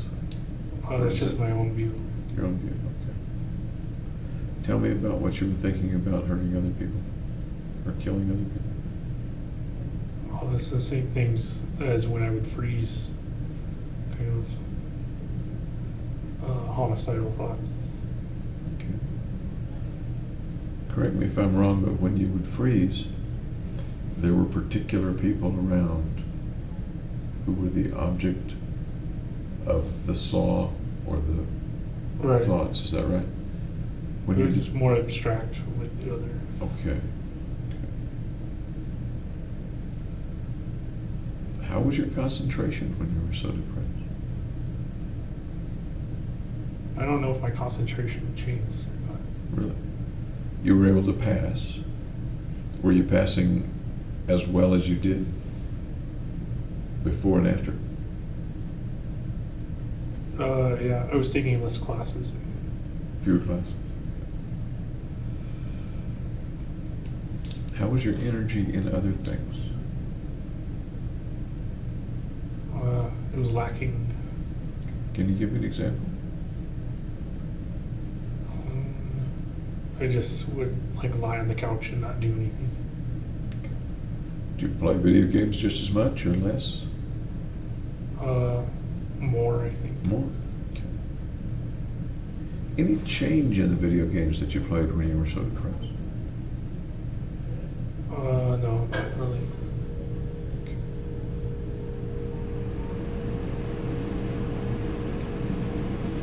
You mentioned that you didn't have thoughts of suicide. Did you have thoughts of dying or thoughts that you might die? Not me, someone else.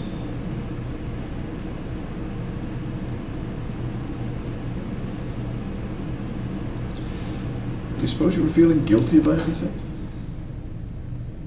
No. Not feeling particularly guilty? Okay.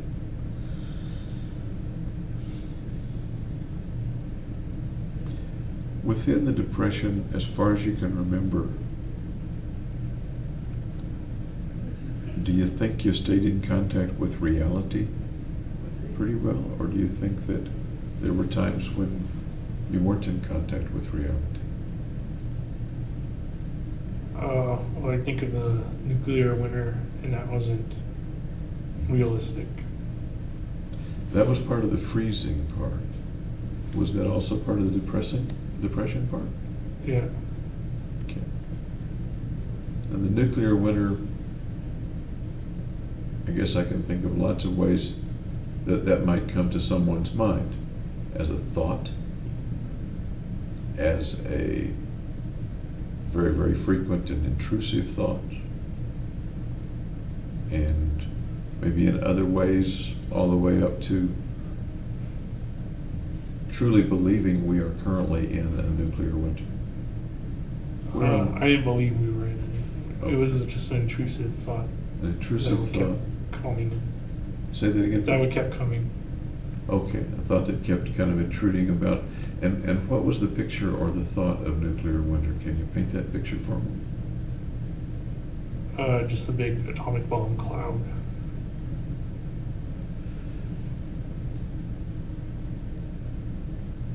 There's an atomic bomb cloud, and my picture of nuclear winter is different from the atomic bomb exploding, but maybe that's not the same picture you have. That's the picture I have, is the atomic bomb cloud. Is the exploding? Yeah, the exploding. Okay. And what happens with that atomic bomb cloud? Do you see the cloud? What else is there? It just disintegrates everything. I'm sorry? It disintegrates. Everything, Yeah. including you. No, I can't. I don't see any people in it. I just see like buildings and stuff. Where do you suppose the picture comes from? Does it all come from inside you, or some movie or book or video game? No, because I watch the History Channel. I've seen. There are lots of atomic bomb clouds pictures around, aren't there? Okay. All right. So, that was one of the characteristics 14 of you. more to go. Another one that was that you're a very interesting person. I don't know about that one. Sounds like flattery. You find that flattering? Yeah. Okay. How might you be an interesting person?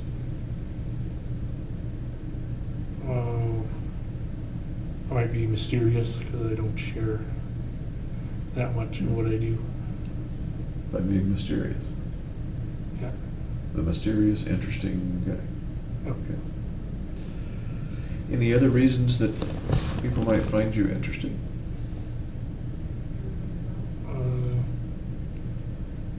I can't think of one. Okay. Another phrase is extremely bright. Okay. I don't know if I would say extremely, but Somebody did. Somewhat bright at least. Somebody said extremely, and maybe more than one person. I don't have the number of people here. But, Okay. being honest, that's pretty accurate. Again, not maybe extremely, but I'd say the bright part was at least. Why would someone describe you then as extremely bright? Because I work hard and study and do that. Would they be mistaken? Nope. Would you have fooled them into thinking you were extremely bright? No, I try and be more modest than that. Would you say that a person with a 4.0 average in high school and even better, a 3.9,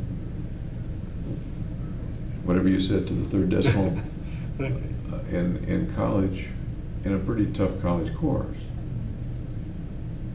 Would you say that takes an extremely bright person?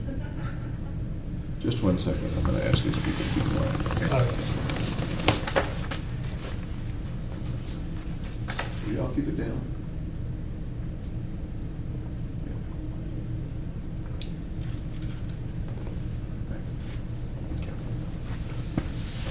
Now they get me waving at them. I'm confident they can't hear our conversation, but they're cackling. It's something else. Another phrase that we've covered a little bit, I guess. Awkward around other people, having difficulty in social situations. Yeah, I'd say that's accurate. Okay, we've talked about that a bit so far. And I remember this one. More than one person said, pretty much similar to other research grad students. Nope. Big part? I didn't stand out. Like, Okay. I was pretty much going with the flow. In what ways do you think someone, for example, someone at the grad school might say, yeah? And what I'm talking about is detectives who would go and interview your professors and colleagues and stuff. And they would say, in general, he was pretty much similar to other research grad students. In what way, what does that mean to you? Because I've never been a research grad student before. That I was studious and hardworking. Okay.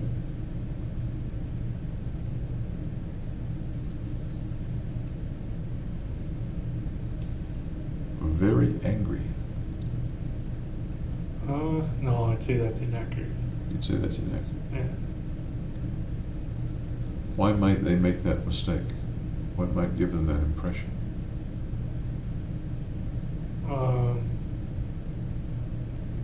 If they interpreted my awkwardness to anger, I guess, would be one way. That seems a little odd to me. How would they interpret awkwardness as anger? What would lead to that?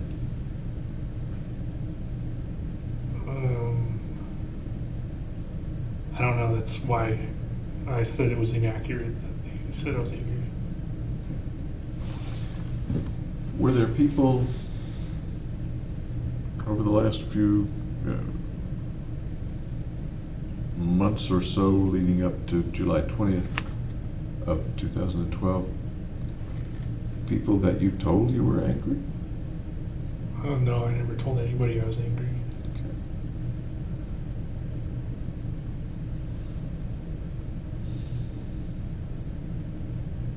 I'm thinking of folks that you told, or who at least got the impression that in some ways you had a hatred of mankind, or were angry at mankind. I wrote hatred of mankind in the notebook. Okay. To you, does that translate to very angry, or is that different from very angry? To me, the hatred's kind of like hating broccoli or something, not a fiery, angry, passionate hate. Okay. It's kind of an aversive hate. Okay. Like hating broccoli versus a fiery, passionate hate. Tell me about the hating broccoli kind of hate of mankind. Well, I just don't want to eat broccoli, so I kind of avoid it, be averse to it. Instead of being like angry at broccoli and like chopping it up or something. Reminds me of the Saturday Night Live skit about chopping broccoli, but you never. Oh, I never thought. Do you remember that? Okay. No. But how does that translate to a feeling about mankind? The hatred? Mm-hmm. I think it's just because I'm different. I felt hatred towards mankind. I'm not quite following you.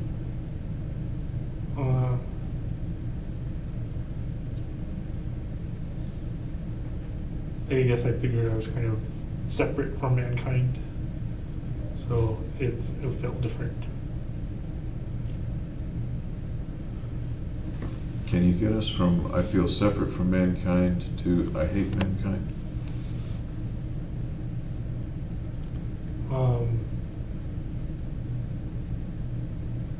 Well, again, it's more of being adverse to mankind, kind of wanting to be alone, solitary. I'm thinking, and again, just my thought, I hate being with mankind. I hate being around them. Is that close or is that not close to what you're That's talking pretty close, yeah. about? Because they make me feel uncomfortable. You know?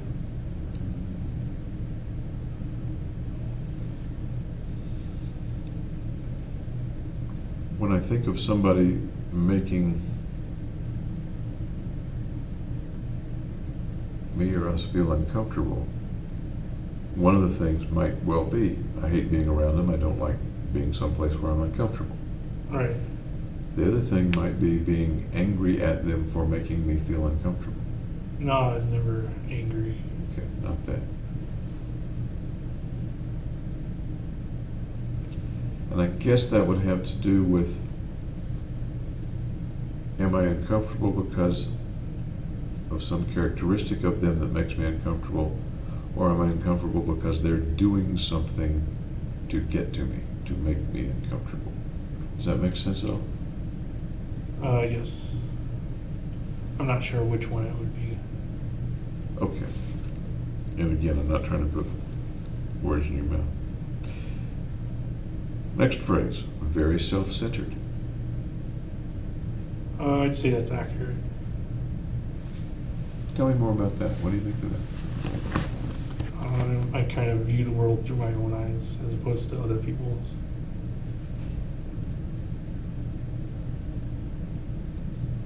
Tell me more about how James Holmes was very self-centered. Or is very self-centered for that matter.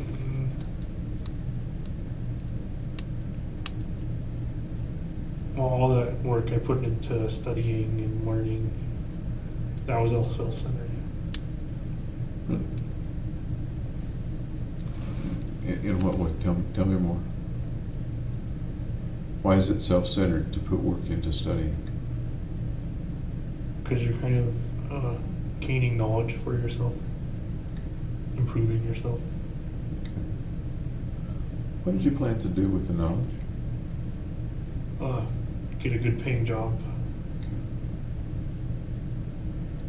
Was there any other purpose in the knowledge? Why else did you want that knowledge? I wanted to see why I was different. You wanted to see why you were different. Yep. Talk more about that, would you?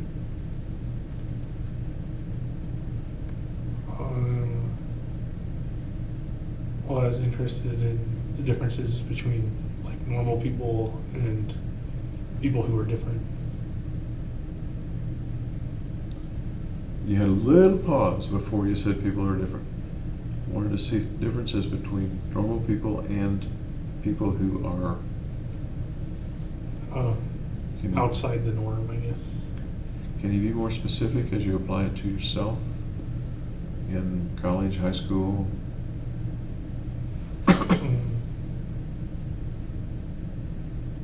People who are, I guess, mentally ill and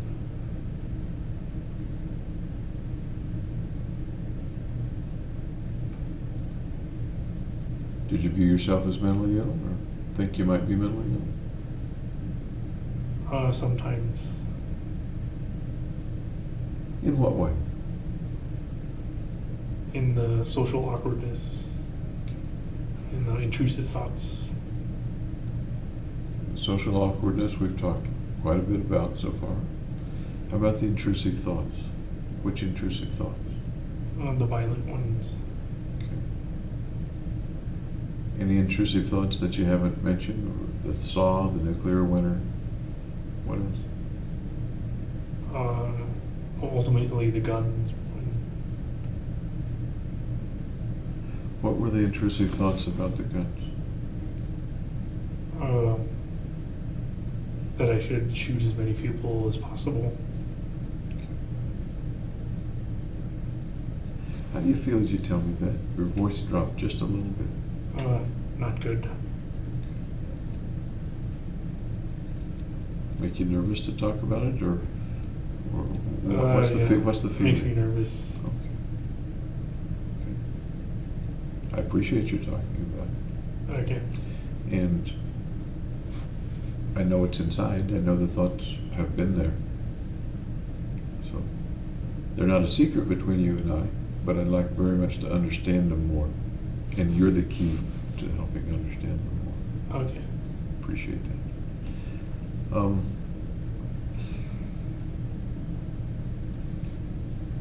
How early in your life were you thinking that you were mentally ill? Late middle school. And I'm seeing a difference between I'm uncomfortable, I'm not fitting in, or I'm shy. I'm seeing a difference between a kid thinking those things and a kid thinking I'm mentally ill. Is it still I there? kind of wanted to find the reasons why those things were happening. And the phrase mentally ill came up late middle school, is it? No, I thought the phrase I would use is like broken brain. Broken brain, okay. Where'd that phrase come from? It just appeared. From inside you as far as you recall? Yeah. Wasn't something you heard on the radio, heard on TV or something No. like that? Okay. Because it's not an uncommon phrase. It's got alliteration in it and everything. It does, it has alliteration, and it's not an uncommon phrase in conversations about mental illness, certain Oh, kinds of mental illness. Okay. Late middle school. What's it like for a kid, 14 years old, to wonder if his brain is broken, or to think that his brain might be broken? Well, I want to know as much as possible, so I do a bunch of searches on on the brain and how the brain works. At the time, if you remember, were you pretty sure it could be fixed or couldn't be fixed, or you didn't know? I didn't know if it could be fixed or not. And what did broken brain mean? What's the picture in that 14-year-old's mind of broken brain?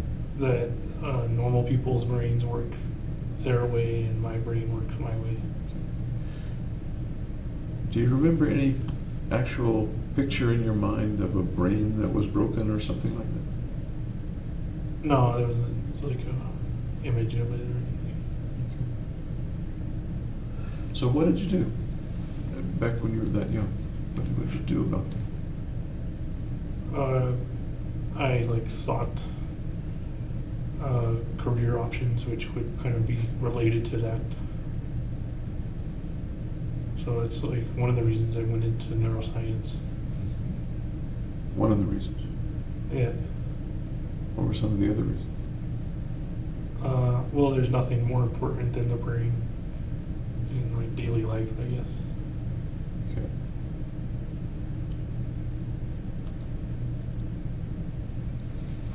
That brings up in my mind a very long-term fix.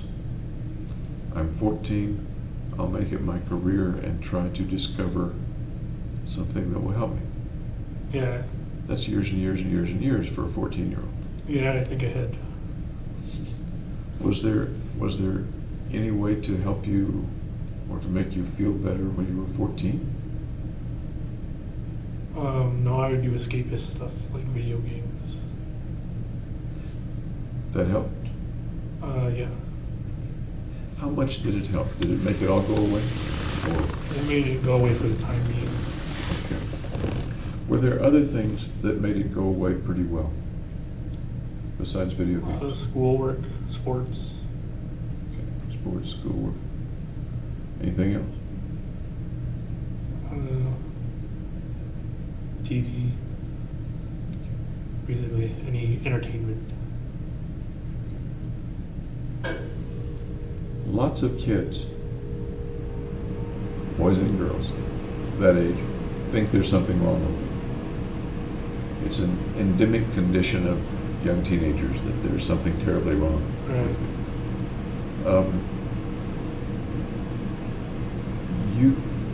And they all take it seriously to one extent or another. You took it sounds like, very, very seriously.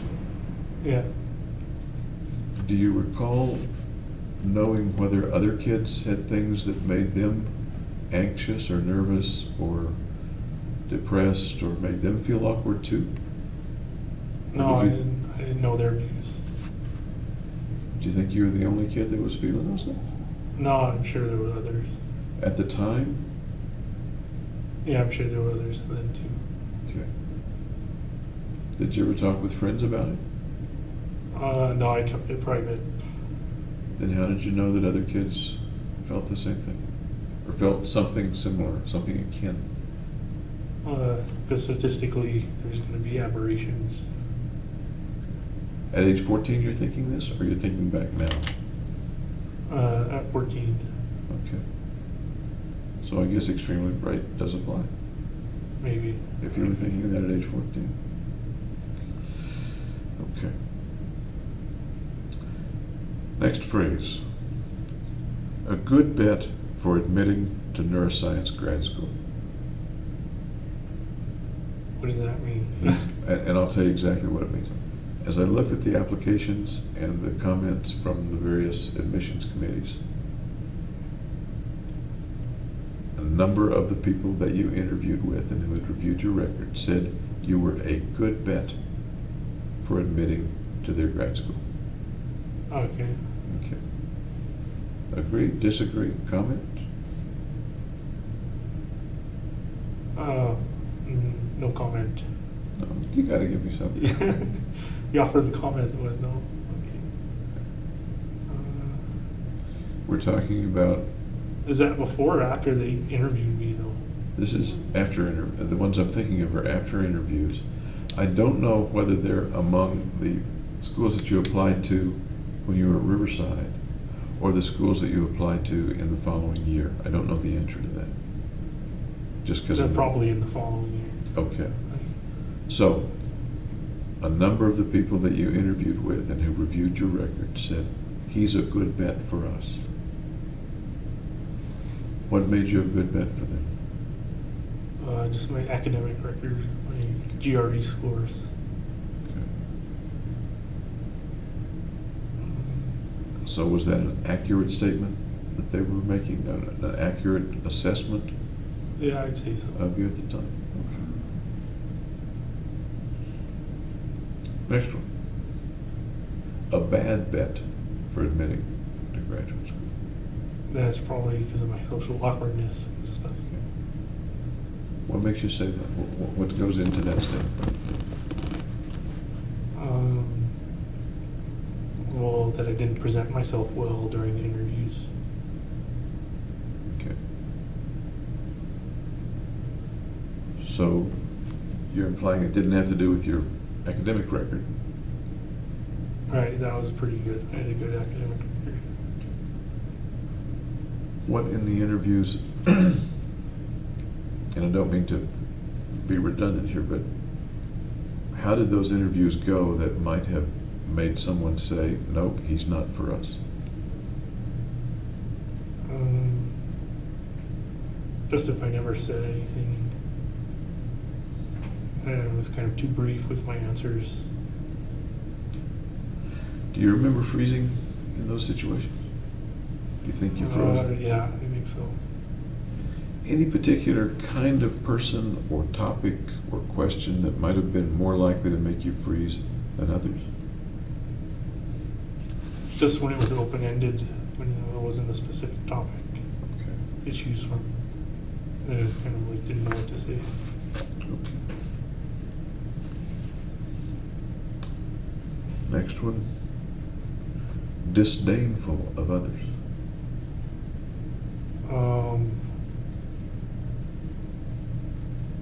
I would say like in my mind, but not outwardly. Okay. So in your mind, tell me about disdain for others. Well, that kind of goes back to the hatred of mankind thing. Okay. A little more, please.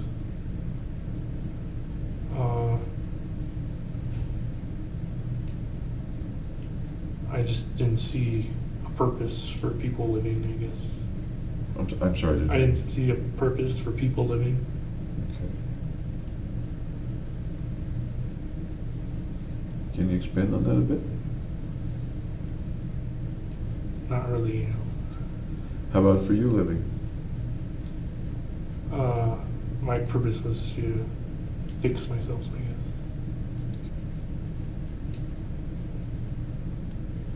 Didn't see a purpose for people living. What purpose might you have seen if it had been there? What purpose might you have been looking for that you didn't find? Raising a family, you know, living a cookie cutter life kind of thing, I guess.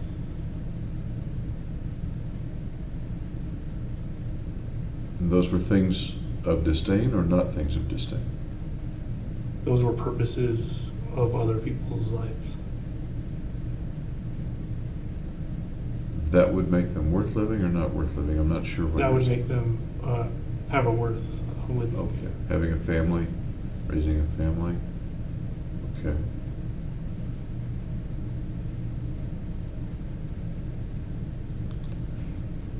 The disdainfulness, you said inside but not Yeah, I expressed. wasn't outwardly aggressive toward anybody or anything like that.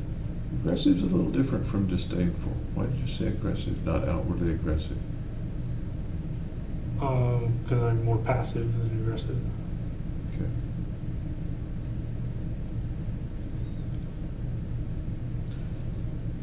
A few folks describe you as flat or without affect. Yeah, I can see that too. Those are kind of psychiatric, psychological words. What do they mean to you? Flat, without affect. Just not showing too much emotion Okay. or too responsive to stimuli. As you and I are talking together, I see you smile from time to time. I see you chuckle from time to time. Yeah, I'm not a robot, so. Is that different from the way you were, say, in grad school? No, I'd say pretty much the way I am now is the way I've been. Pretty much the way you were.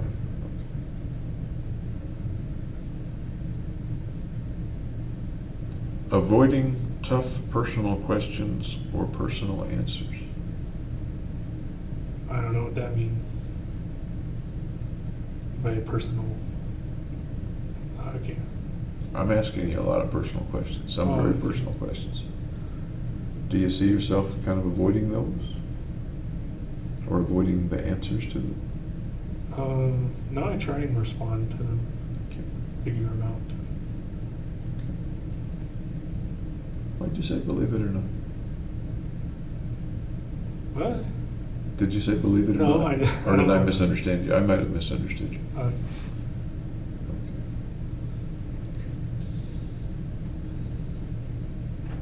You do often answer with pretty short answers. yeah, very concise. Could also be taken as avoiding expanding on the answers, avoiding detail of the answers. Which, by the way, is the way I take it a lot of the time. I don't know if that's just a speech pattern thing or if I like start freezing up. I get the impression there's stuff going on in there, and sometimes it's hard for you to bring it out. Your phrase freezing, that's a pretty illustrative phrase. That seems a pretty descriptive phrase. Is there more going on in there than is able to come out sometimes? Sometimes, yeah. As you and I are talking, does that get in the way a lot? I would say so. That's why I'm brief. Okay. maybe we can make that better as we get to know each other a little better over the next few days. Okay. Last one, paranoid.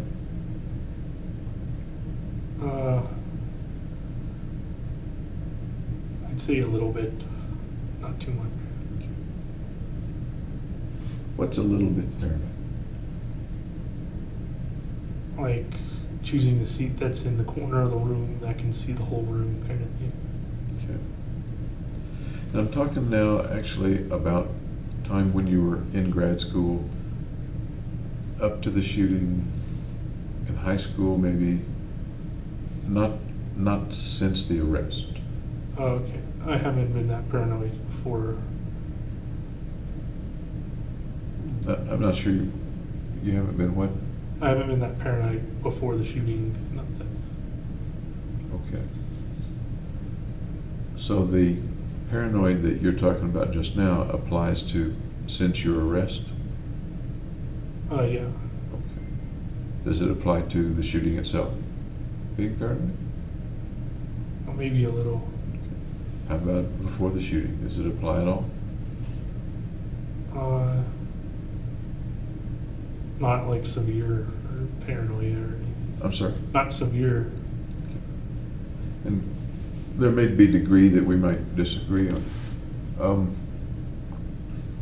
I guess the interesting thing about paranoia and things like that is the person who may have it may not realize that he or she has it or is exhibiting it. Let me give you an example.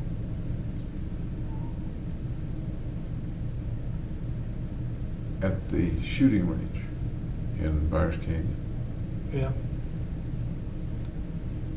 I believe you mentioned that you thought that there was an FBI car there. Do you recall? Yeah, I that? saw an FBI SUV drive by.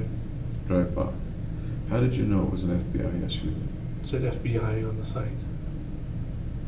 I guess that's not paranoid then, is I it? don't know. Really says FBI? Yeah. Okay. All right. As you were going into the theater when the shooting occurred,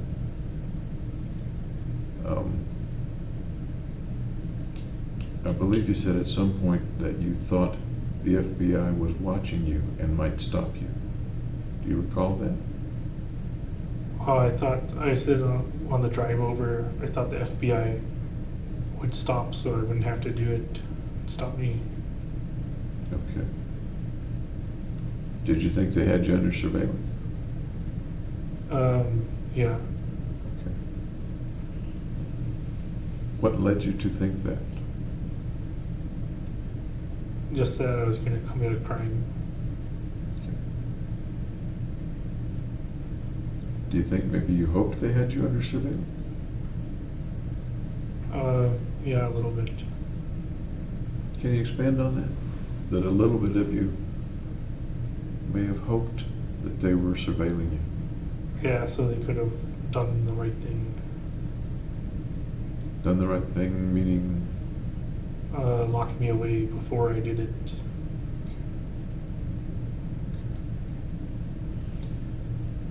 And we will get into this in a little more detail tomorrow or the next day, but when you were visiting with Dr. Fenton,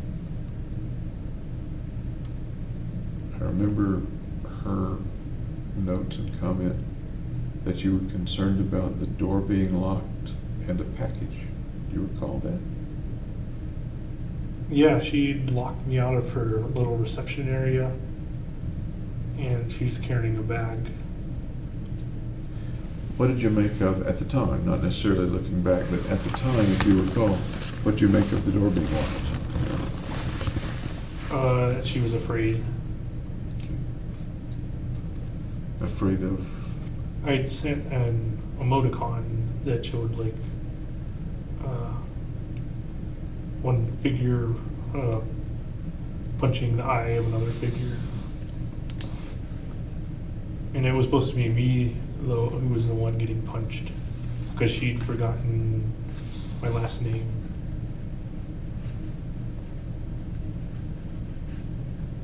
So when I went to the pharmacy to get my, yep, That's when she wrote the wrong name on the prescription. yeah. Yeah. Was it the next visit that the door was locked? Yeah, it was the next visit after it's in the, Okay. And had you sent her the emoticon? When did you send her the emoticon in that context, if you remember? it was in the title. I'm sorry? It was the title of an email. So was the order of events, she wrote the prescription in the wrong name. Yeah, You found out when you got to the pharmacist. It was corrected. You sent her the email with the Showing- emoticon. yeah, with the emoticon title and the wrong name prescription attachment. Okay. And then the next visit, She locked me out she, of, the door was locked. Okay. And your view of the reason for the door being locked was she thought I was gonna punch her or she something. thought you were going to punch her. And when you say frightened, was she thought you were going to punch her? Did you think she thought anything else? She might do anything else? No, I think she misunderstood. Okay. Did she explain anything about the locked door at the time? No, I didn't ask her either. Okay. Looking back, do you still think that's the reason that the door was locked, or do you think there was some other reason the door was locked? Well, that was the only time the door was locked, so. Okay. What about the bag, or the package, or whatever it was? I wasn't there, I didn't see it. That was the only time she carried a bag and put it behind her seat. So I thought it might be like a taser or something. Do you know what it turned out to be? Did you ask her about it, or no? No, I did. I mentioned the bag, right? And then she didn't say anything about it. She didn't show you what was in the bag, or No. do you think there might have been a taser in the bag, looking back on it? Might have been, yeah. Did you think more surely, or more nearly surely, that there was perhaps a taser or a weapon in the bag then than now? Or do you think now about the same as you thought about it then? I think it was probably just like a birthday gift she received. Some sort of gift bag. There's another thing that you noticed with Dr. Feinstein.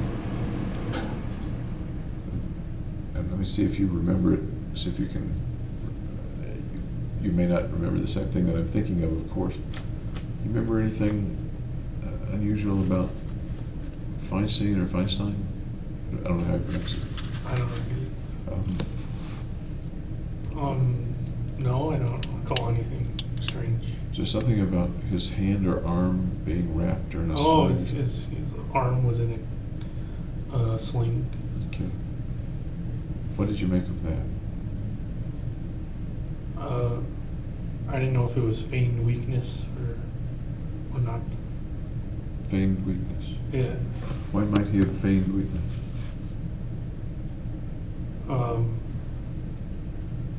I don't know why now.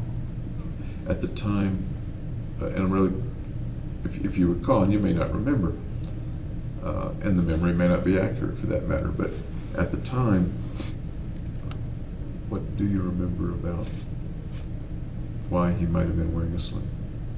I thought he might have been hiding something in there. Such as? Like a knife or something. And why might he have a knife in there? I don't know. Speculate.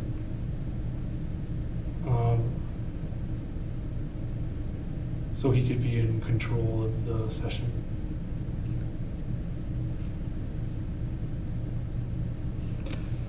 Did either of them, at that time, was there reason for them to be concerned about you? Or were they misunderstanding?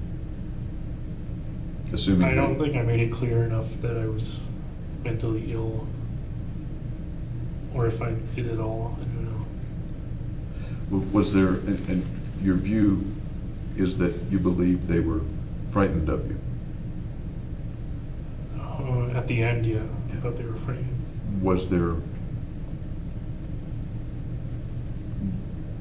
looking back now, was that logical? They had reason to be frightened of you, or not? I'd say that's logical because they'd already started getting weapons.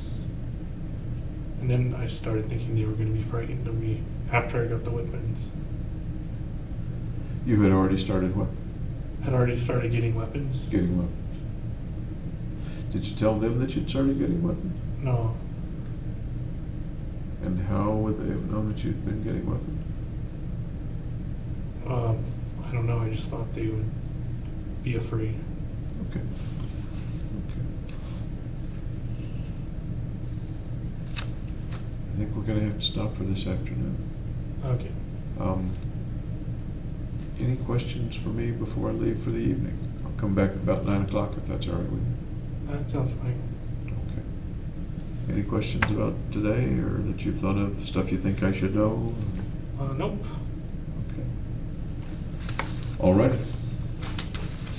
Thank you, sir. I hope you have a good dinner. And we'll try to keep the juice flowing. Okay, thanks.